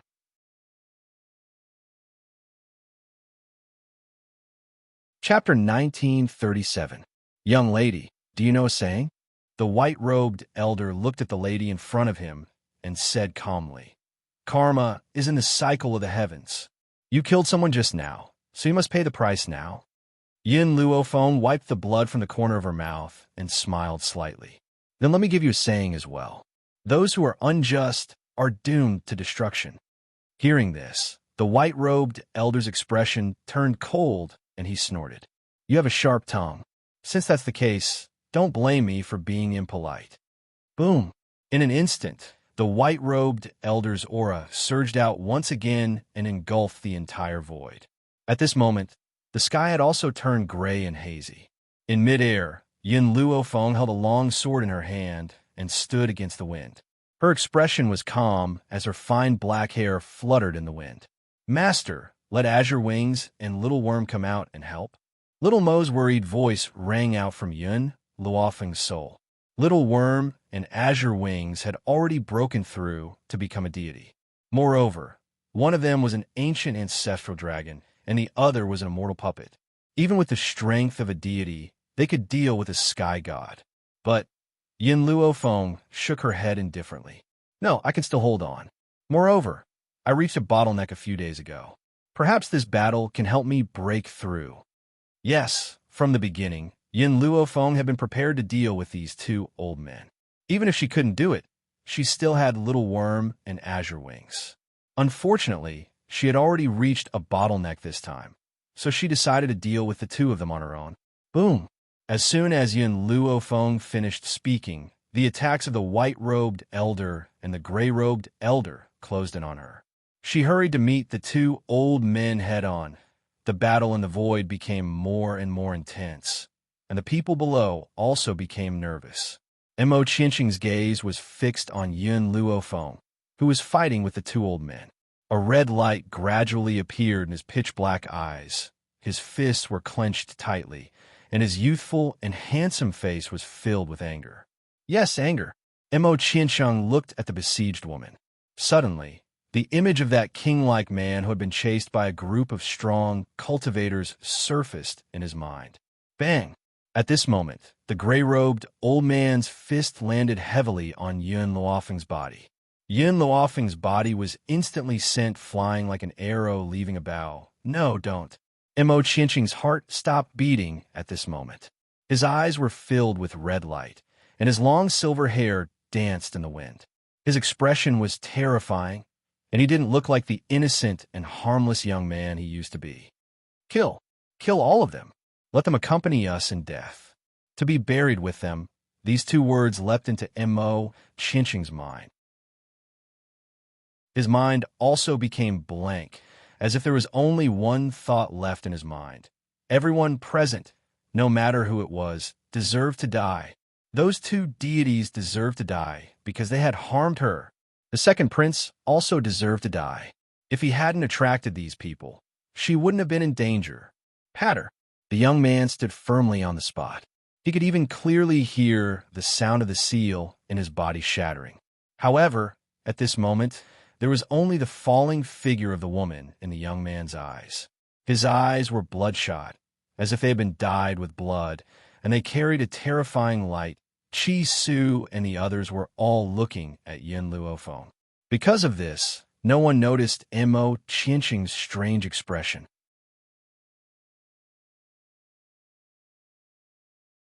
Chapter 1938. Thump.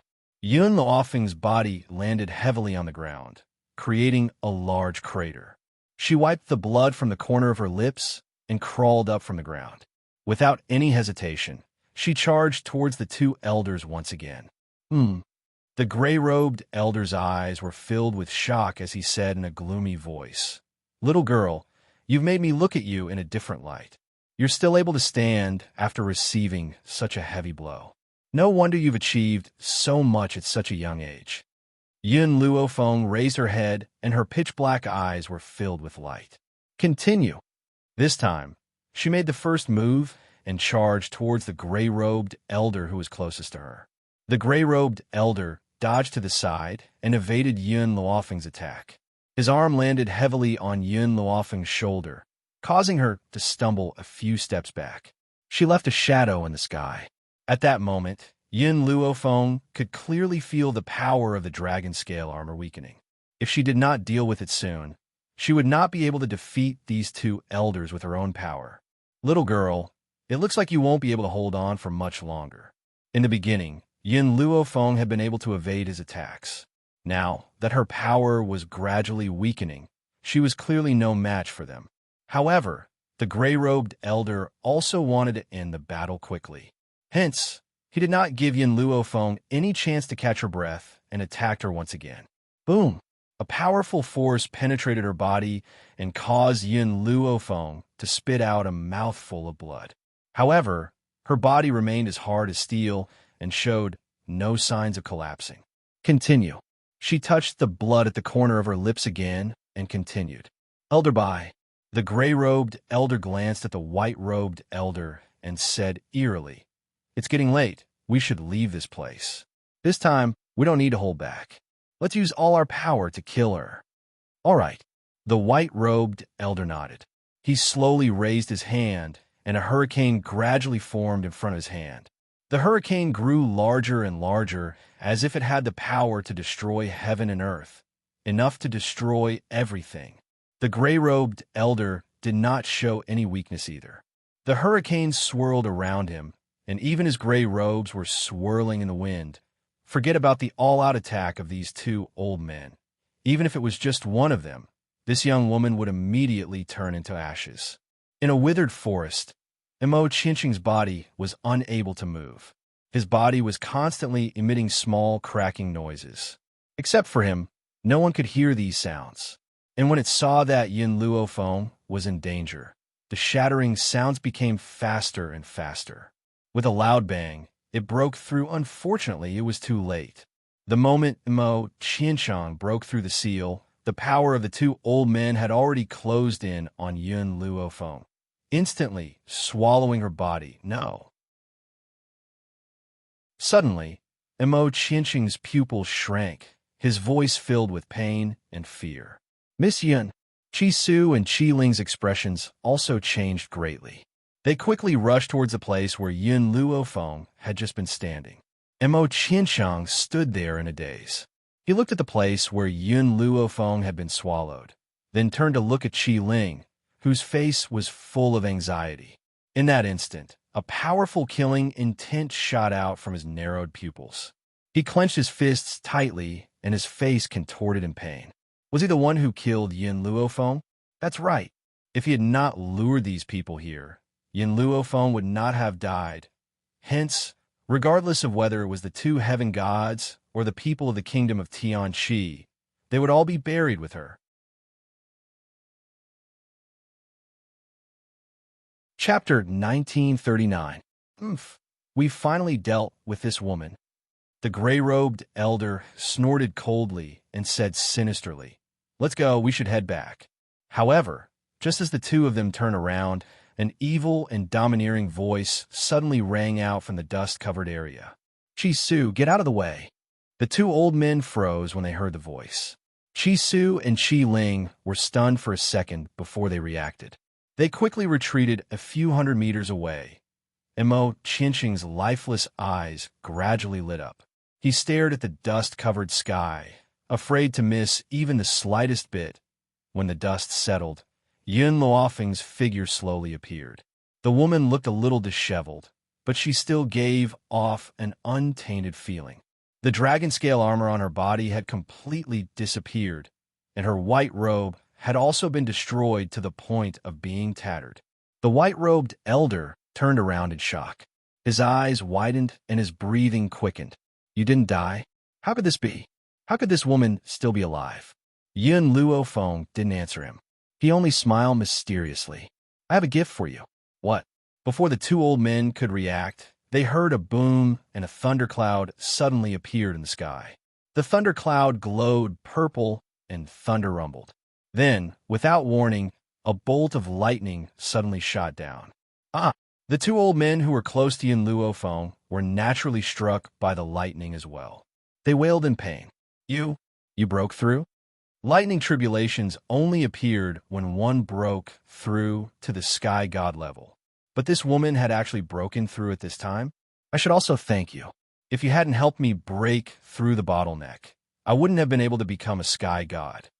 The white-robed elder was so angry that he almost spat out a mouthful of blood. He gritted his teeth. Do you think you can kill us with this lightning tribulations?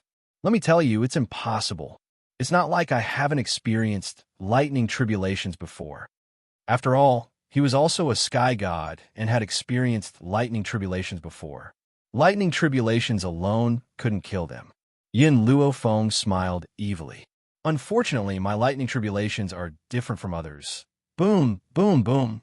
As soon as he finished speaking, another lightning tribulations appeared. This one was even more powerful than the previous one.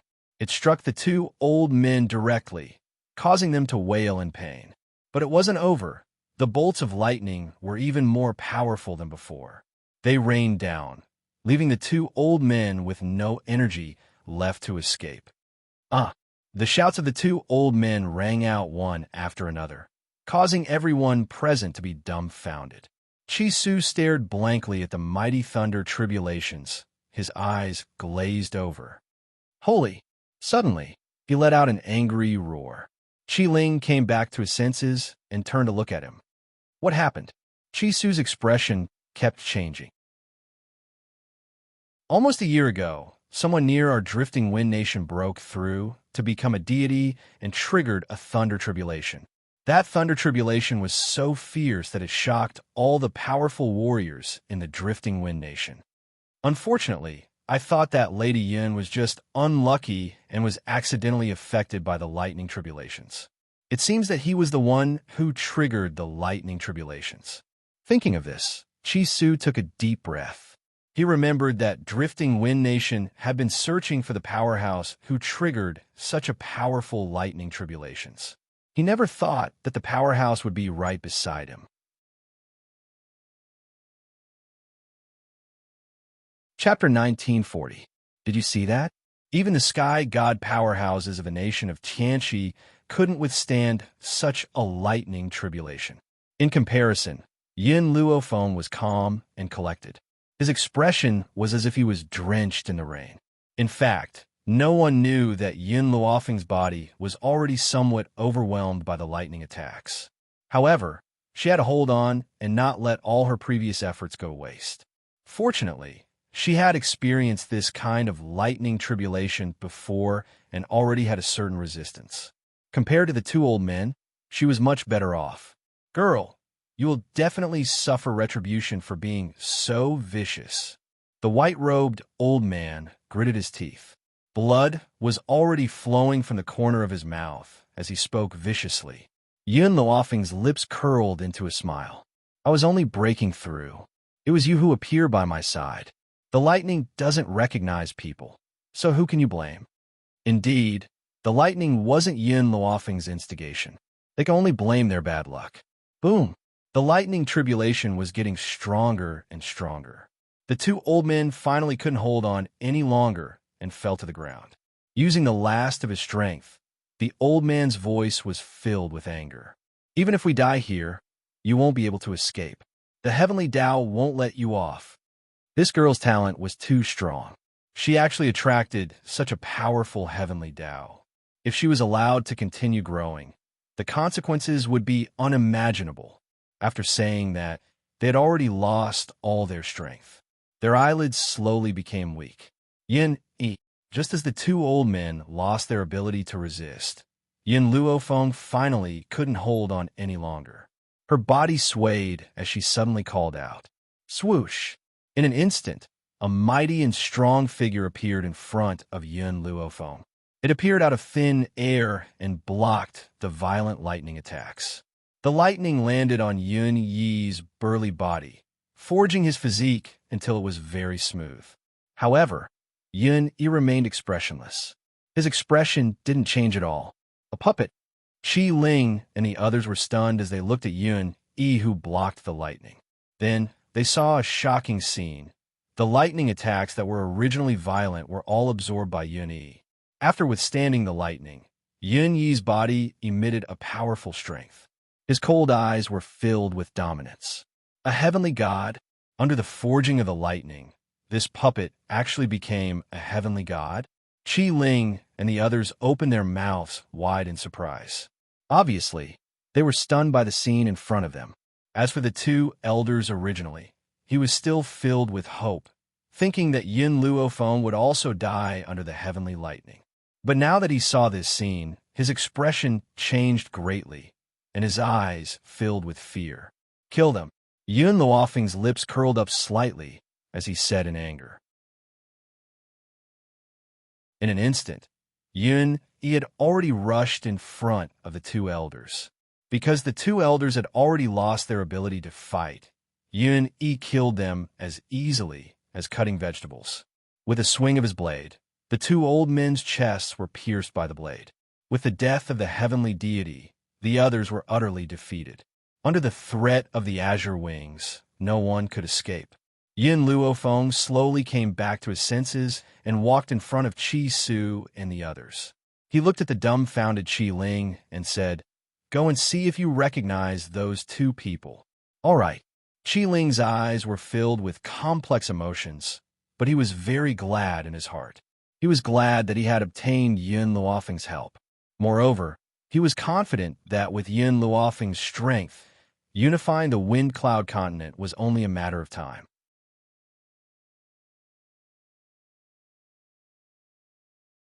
Chapter 1941. Qi Ling slowly walked in front of the two old men. He lifted his hand and removed the old man's mask. When he saw that familiar face, even though Qi Ling was mentally prepared, he could not help but feel a chill. These two people are indeed from a nation of Tianqi's elder group. Furthermore, they are people who listen to my imperial father's orders. Qi Su looked at Qi Ling and found that his figure was very lonely. At this moment, he actually felt the same way. The current Qi Ling was very similar to him in the past. Fortunately, they had met Yin Luofeng, the benefactor who changed their lives. "Miss Yin," Qi Ling turned to look at Yin Luofeng and asked, "These innocent people have followed me for many years. I do not wish to bury them on the spot. Hence, I intend to let the remaining people send them back to the nation of Tianqi and let their souls return to their homeland. As for the four-nation youth competition, I will participate alone. Even if he was alone, he would do his best to obtain victory." Yin Luofeng nodded. "All right, let them return. Furthermore, you'll have the opportunity to take revenge for today." Qi Ling did not say anything. He had never expected that his imperial father would do such a thing to make his third royal brother look good. However, after all, he was his biological father. He would definitely feel conflicted about killing his biological father. However, he would not let today's debt go just like that. If that person lived peacefully in the future, he would imprison him after he seized the throne. If he still wanted to do something to him, even if he was his father, he would not forgive him.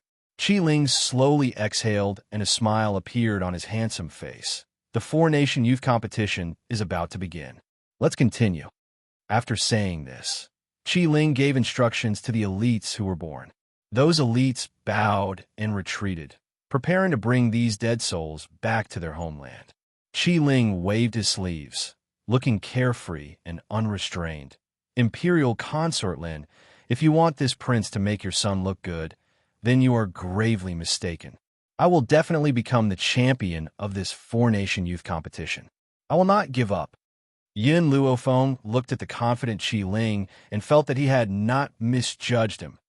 Mo Qiansheng had been watching Yin Luofeng from the side. He wanted to speak several times, but ultimately swallowed his words. "What's the matter?" Yin Luofeng saw that Mo Qiansheng had something to say and asked indifferently. Mo Qiansheng lowered his head in shame. "I'm sorry I couldn't help you." Now, whenever he thought about how Yin Luofeng had almost been killed by those people, his heart would be filled with terror and anger. However, no matter how angry he was unable to help Yin Luofeng at that time. Furthermore, it was too late to break the seal. If he had been able to break through the seal earlier, perhaps, Yin Luofeng would not have encountered such a crisis. "You don't have to apologize. This has nothing to do with you." But you're Zhu Qian. How can I just sit back and watch? Mo Qianqing knew that Yin Luofeng was estranged from him, so he didn't say this out loud. Yin Luofeng narrowed his eyes and asked, "You've seen it for yourself. Following me will be very dangerous. Are you sure you want to follow me?" Mo Qianqiang bit her lips. "If I don't follow you, I will be in even more danger. Aren't you afraid that someone will want to kill me, causing me to inadvertently break the seal?"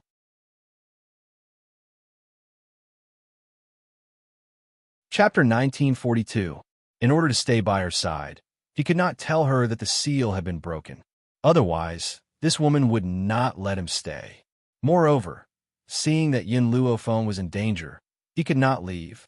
"Let's go." Yin Luofeng turned to look at Qi Ling and the others.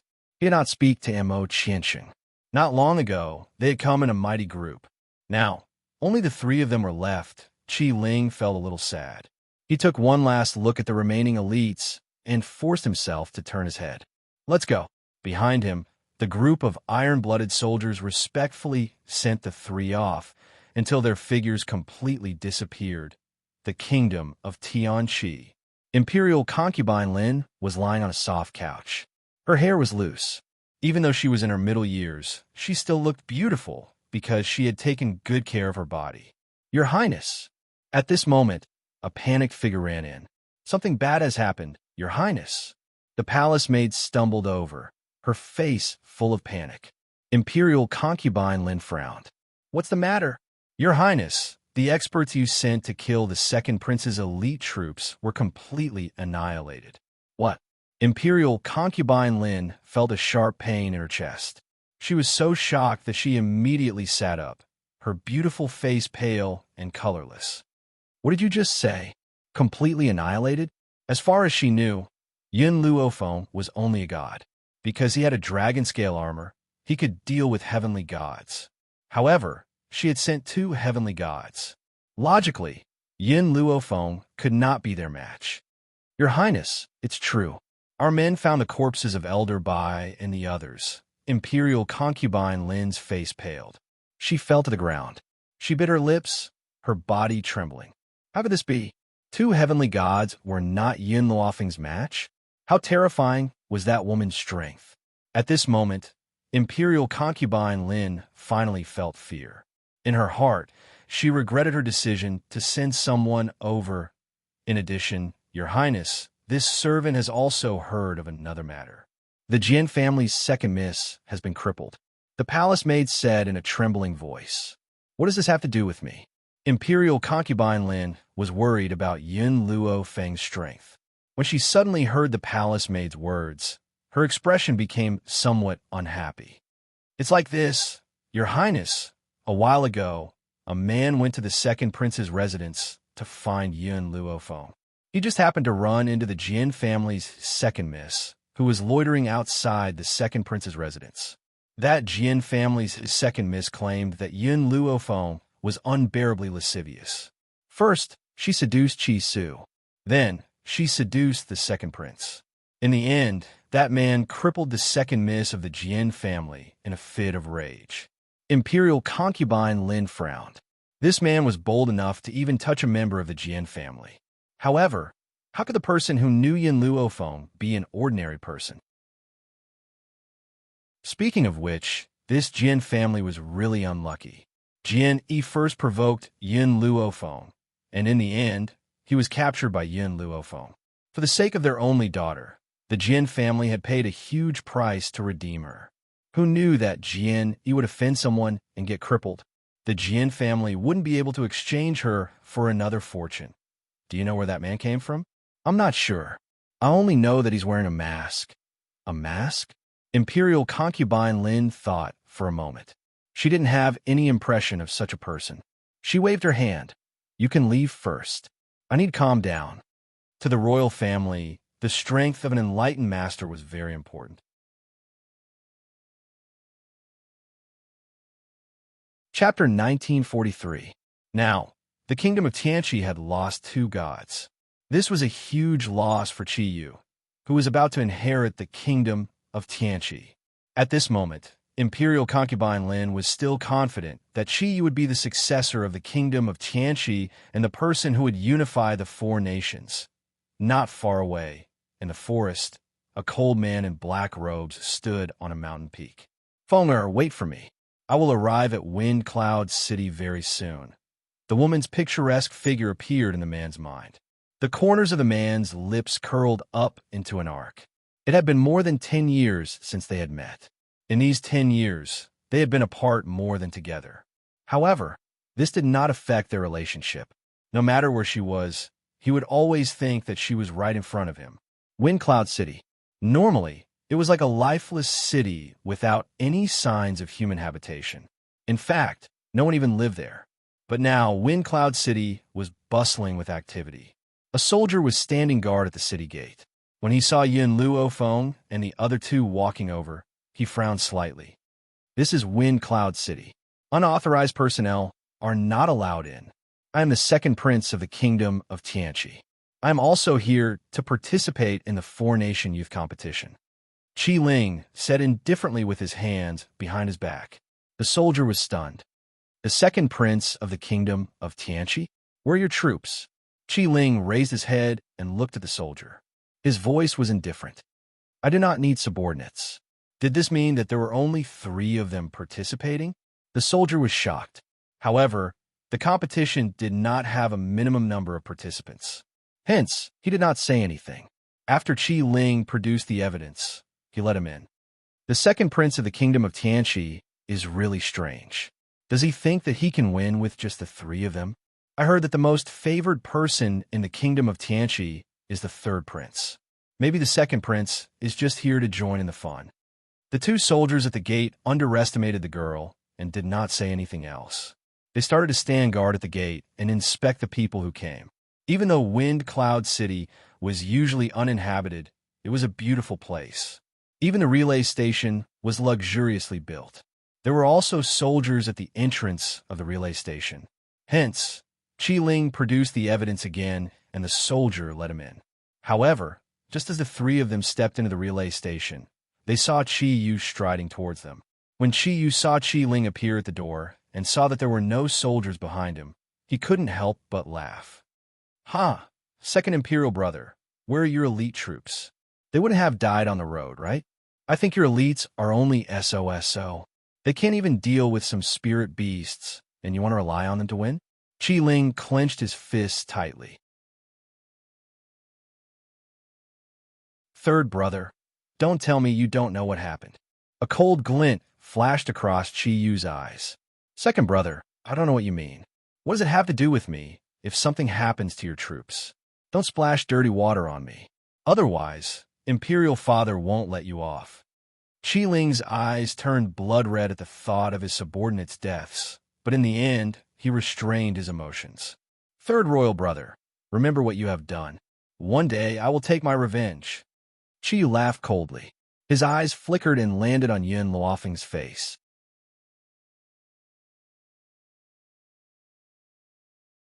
Chapter 1944. Originally, he wanted to say a few mocking words. However, when he saw the girl's sinister gaze, he swallowed his words in fright. He waved his hand and gritted his teeth, saying, "Let's go. Oomph. I'll let this girl be pleased first. After I unify the four nations, I'll definitely make her beg for mercy under me." As if thinking of that scene, Qi Yu could not help but laugh sinisterly. He could not hide his pride.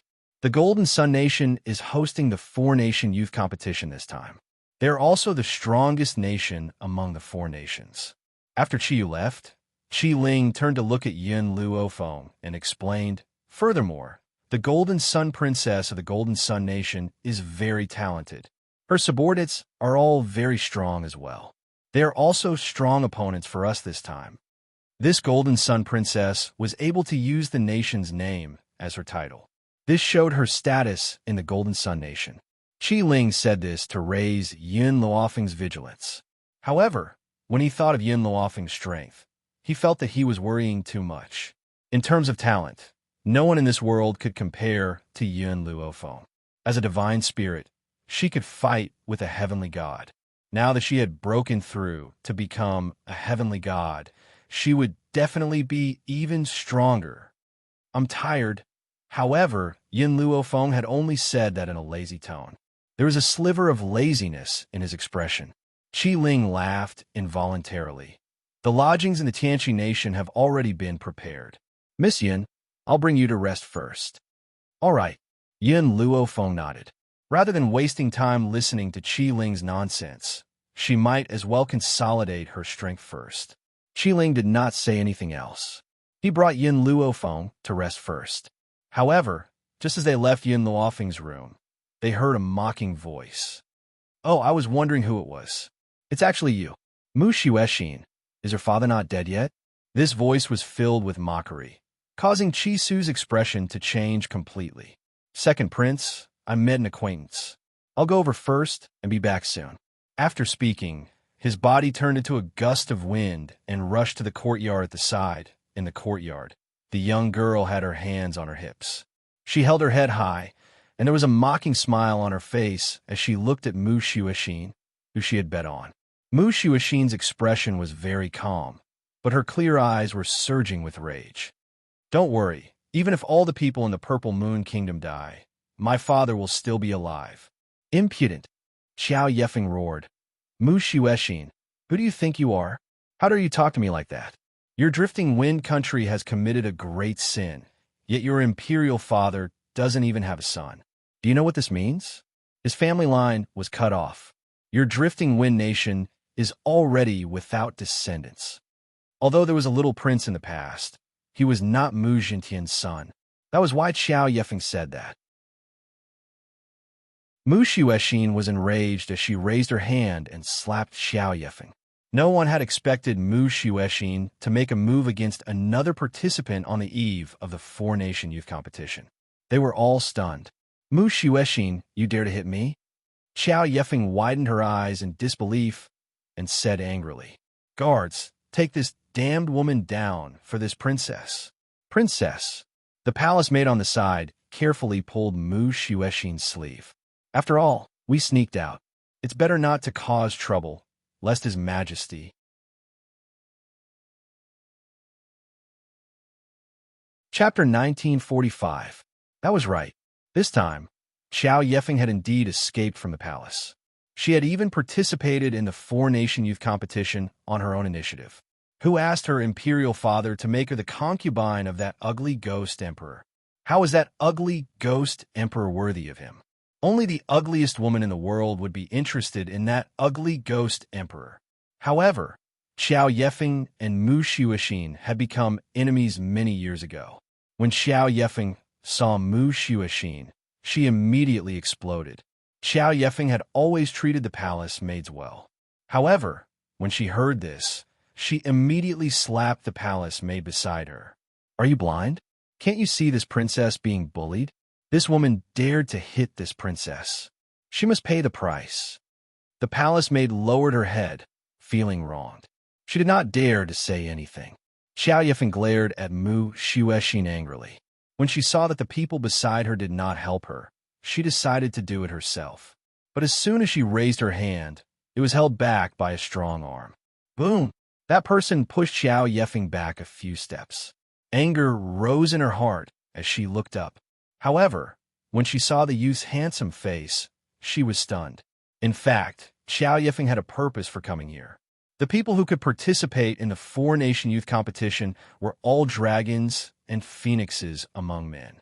In order to prevent her imperial father from forcing her to marry that ugly ghost emperor, she had to find an ideal husband. Undeniably, the princes of the various nations were the husbands she looked forward to. As princes, not only were they talented, but they were also of noble status. Some of them were exceptionally beautiful. Only a man like this could match up to her status.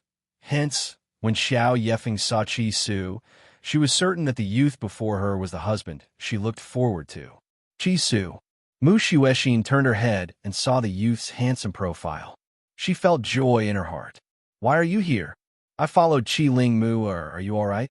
Qi Su asked worriedly. Mu Xuexin blushed and shook her head. I'm fine. Qi Su, I will not let myself suffer. Then I can rest assured.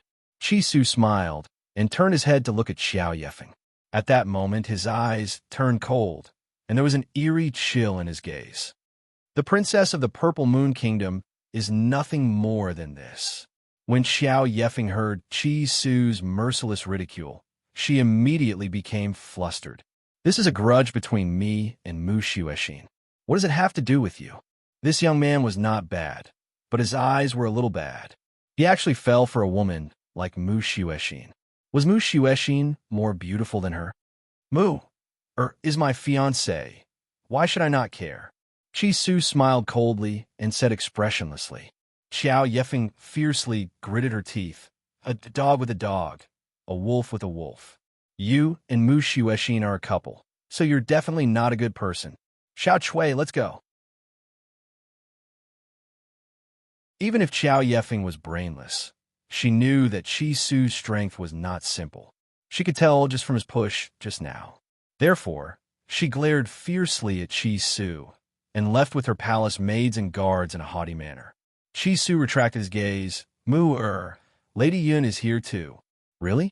Mu Xuexin's eyes lit up. Her face was full of smiles. I really admire Lady Yun's medical skills. When there's time, I want to learn a thing or two from her. She playfully stuck out her tongue and giggled. By the way, why did you follow the second prince of the Tianqi kingdom here?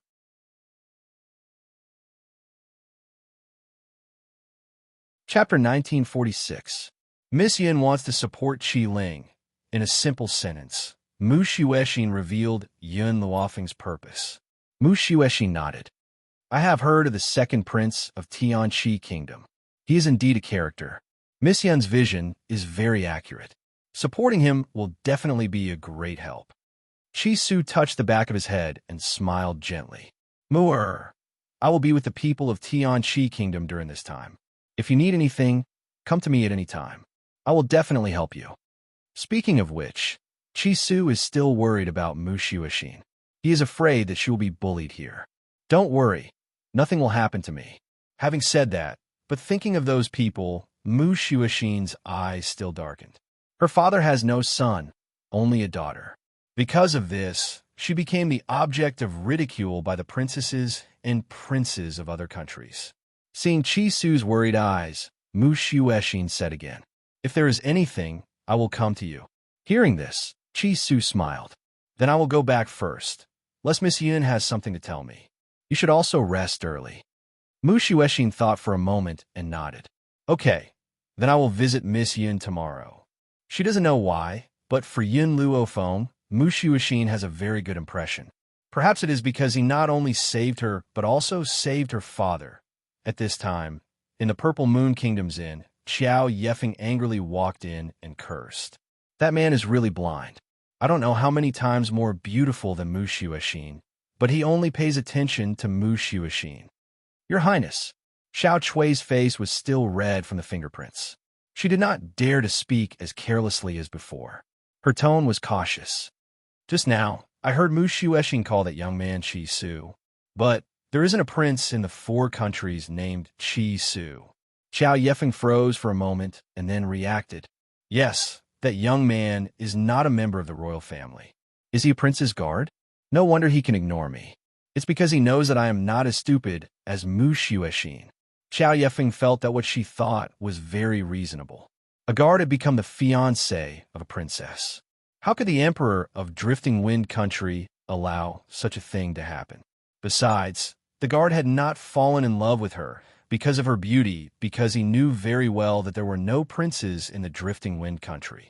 As a son-in-law who had married Mu Jintian's most beloved daughter, perhaps Mu Jintian would pass the throne to him?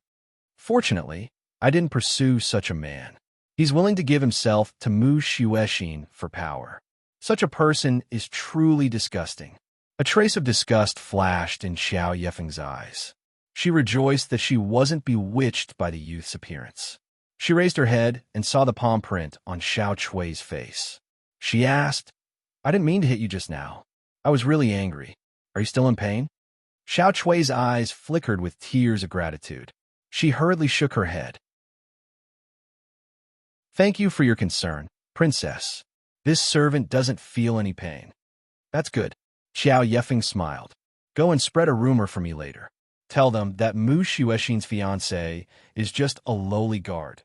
Qiao Yefeng was not a citizen of Drifting Wind Country after all.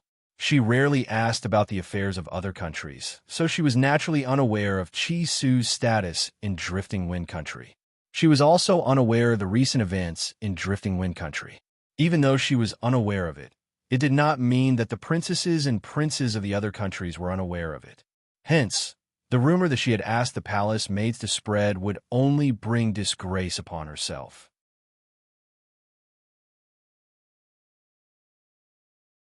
Chapter 1947. The Four Nations Youth Competition unfolded under everyone's expectations. Wind Cloud City. In the center of the city square, people from various countries have gradually arrived. Mu Xuexin saw Yun Luofeng and Qi Su at a glance and smiled at them. At the same time, she saw Qiao Yefeng standing in the Purple Moon Kingdom's team staring at Yun Luofeng.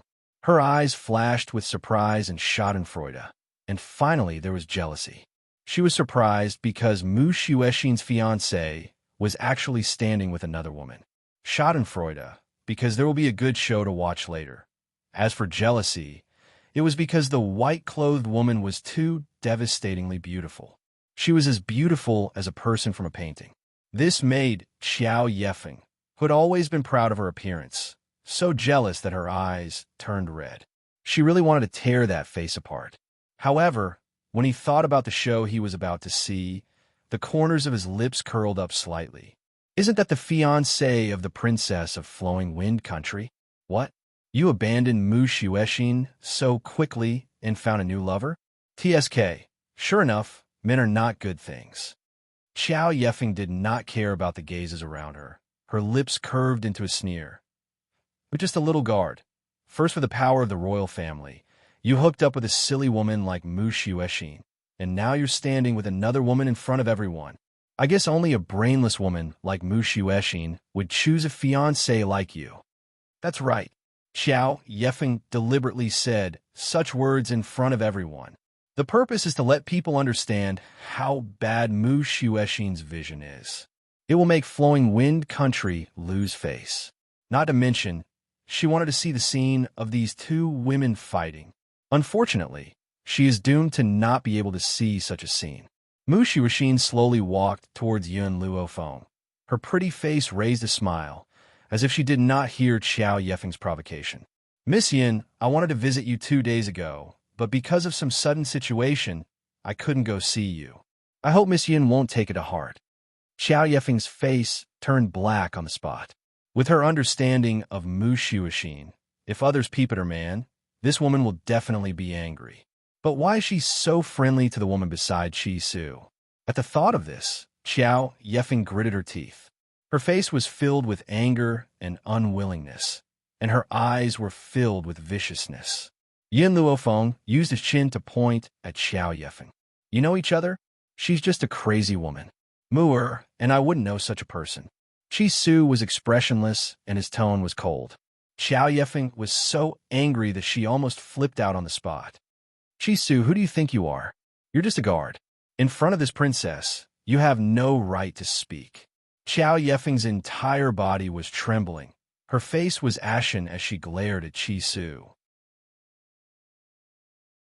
At this moment, she did not notice the astonishment in the eyes of the others. Guards? The Qi family of Drifting Wind Nation was also considered a large aristocratic family. Their strength could not compare to the imperial family. But who asked Qi Su to have such a powerful master? People from other countries had heard of Yin Yueqing's story. They weren't like the Qi family back then. They didn't think that Yin Yueqing had really disappeared. Maybe she was just trapped somewhere and would come out sooner or later. Offending Yin Yueqing's disciple at a time like this wouldn't end well for them. Feng'er, shut up. A luxuriously dressed man heard Qiao Yefeng's words, and his expression immediately changed.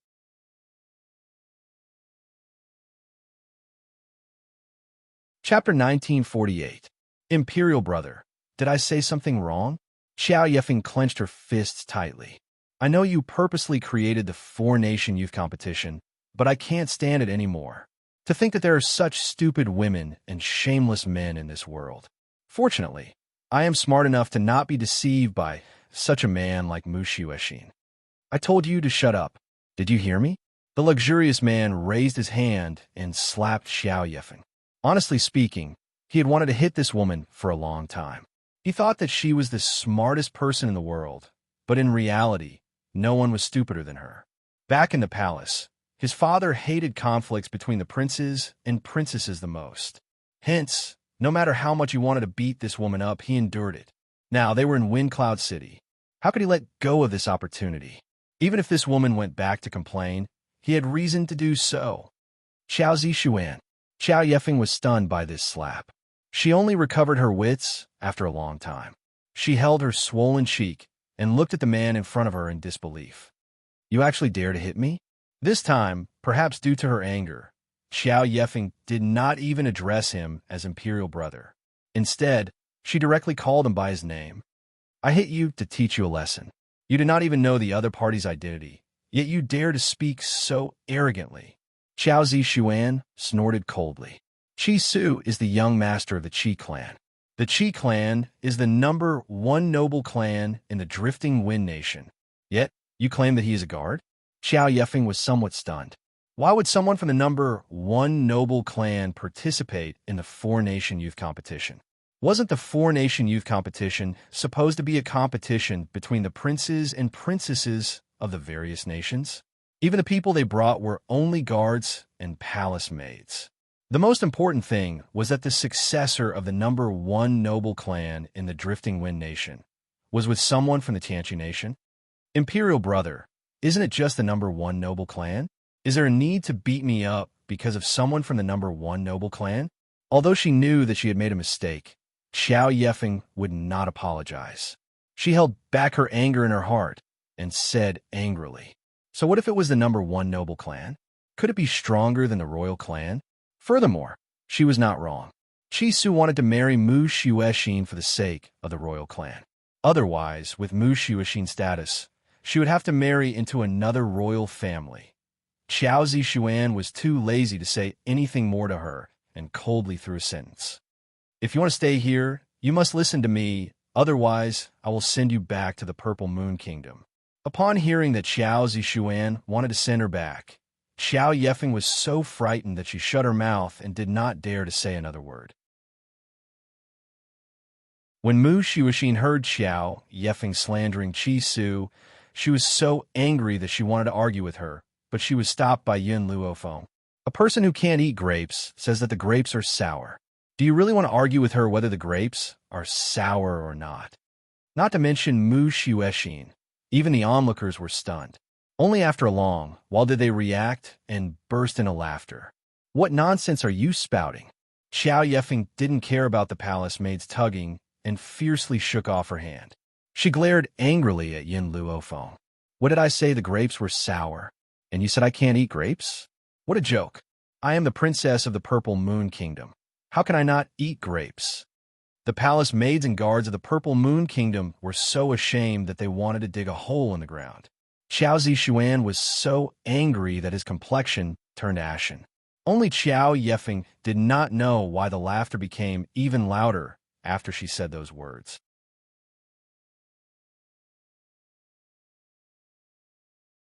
Chapter 1949. Your Highness, the palace maid could not stand it anymore and carefully tugged at Xiao Yefeng's sleeve. She's saying that you like Qi Su, but because he's the fiancé of the princess of Drifting Wind Country, you're saying that he's not good. The palace maid had been vague enough. She was just short of saying that Xiao Yefeng was humiliating Qi Su in front of the world because she could not have him.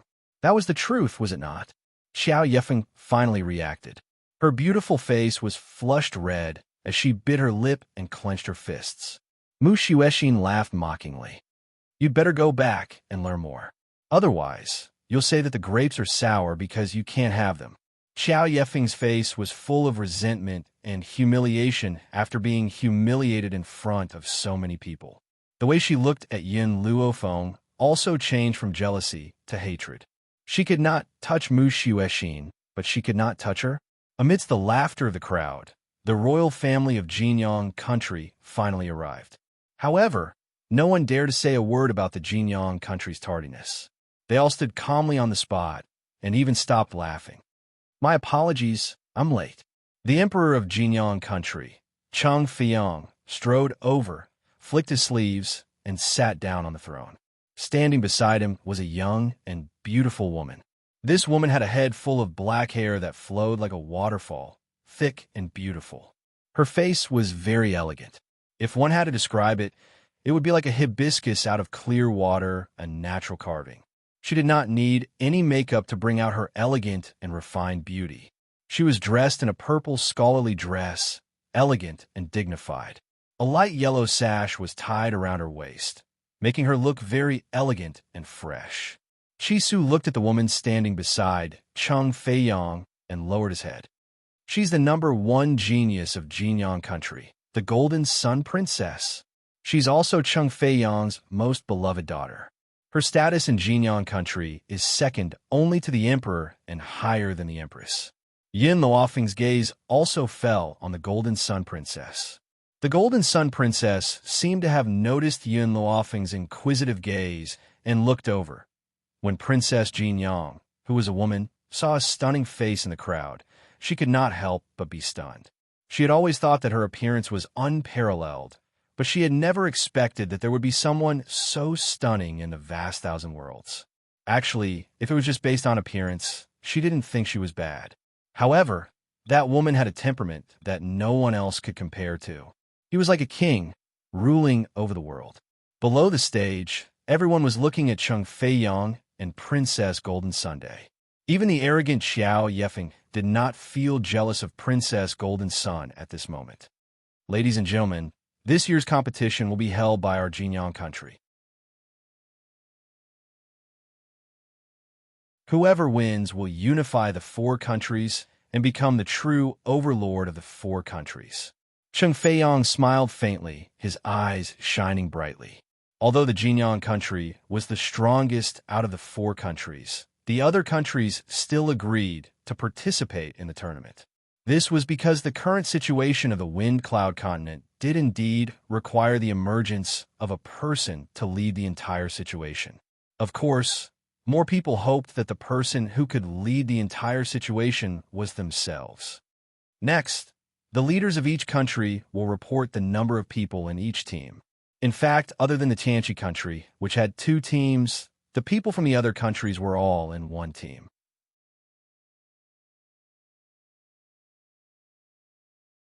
Chapter 1950. However, the other team from the Kingdom of Tianqi only consisted of 3 people. Hence, when Qi Ling reported the number of people, everyone looked at them in surprise. 3 people? Did I hear that right? The second team from the Kingdom of Tianqi only has 3 people? TSK. Could it be that the second prince of the Kingdom of Tianqi thinks that the 3 of them can fight against so many of us? What a joke. Everyone laughed mockingly, their eyes full of mockery. Mu Shiuexin's expression was full of worry. She wanted to say something, but when she saw Yin Luofeng's calm expression, the worry in her heart slowly disappeared. Of these 2 people, one was her trusted benefactor and the other was her fiancé. Hence, she believed in their strength.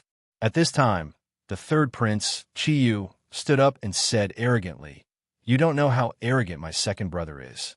Before we arrived, he said that he only needed 3 people to crush all the princes and princesses of the other royal families. Because of the relationship between Mu Shiuexin and Qi Su, the people from the Drifting Wind country did not show any expression. However, when the Purple Moon country and the Golden Sun country heard this, they immediately glared angrily at Qi Ling and the others. Although Qiao Zixuan did not say anything, his eyes were filled with dissatisfaction. It was true that he was afraid of Yin Yueqing, but that did not mean that Qi Su and Qi Ling could make him cower. What's more, Qi Ling dared to say such arrogant words. Only the Golden Sun Princess remained calm, as if she did not hear Qi Yu's words. Instead, her pair of clear eyes stared unblinkingly at Yin Luofeng. If there was anyone here that made her wary, it would be this woman in white. Even she did not know why, but she had a feeling that perhaps this woman would become a formidable opponent. Qi Ling frowned. He stood up and wanted to say something, but an arm stretched out and blocked his way. The woman's lips were curled into a smile, and her eyes were filled with evil. She raised her chin slightly, and a faint smile hung on her beautiful face. You were right about one thing. With just the three of us, we can defeat all of you. Arrogant, arrogant. Under everyone's mocking and contemptuous gazes, she actually threw out such a sentence. Everyone was dumbfounded. They did not expect that she would dare to say such words in the presence of all the princes and princesses of the various countries. This was simply incomparably arrogant, not putting them in his eyes at all. Xiao Yifeng laughed coldly. We are well aware of Qi Ling's strength. As for the two of you, I'm afraid that you are not even comparable to Qi Ling. Yet, you want to rely on the three of you to crush all of us? This princess has never seen someone as arrogant as you. Yin Luofeng slightly raised his eyebrows and glanced at Xiao Yifeng. You didn't see it before, but you see it now. You? Xiao Yifeng pointed at Yin Luofeng angrily. She was so angry that her chest heaved up and down. Good. In the four-nation youth competition later, let me see how capable you are. Did this woman think that she was the Golden Yang princess? Princess Jin Yang was very talented. It was understandable for her to say such words. However, she wanted to crush everyone with just the three of them. This was the funniest joke she had ever heard in her life. Thinking of this, the Golden Yang princess glared at Yin Luofeng. Later on, she would use facts to prove whether this woman was truly capable or just hot-headed. You're tuning into the Romance Rendezvous YouTube channel. We're so grateful for your support, and don't forget to subscribe to join us on this incredible journey through captivating stories. Your generosity through donations truly makes a world of difference, as it's the primary source of revenue that allows me to expand and enhance this channel for you. Thank you from the bottom of my heart for being a part of this adventure.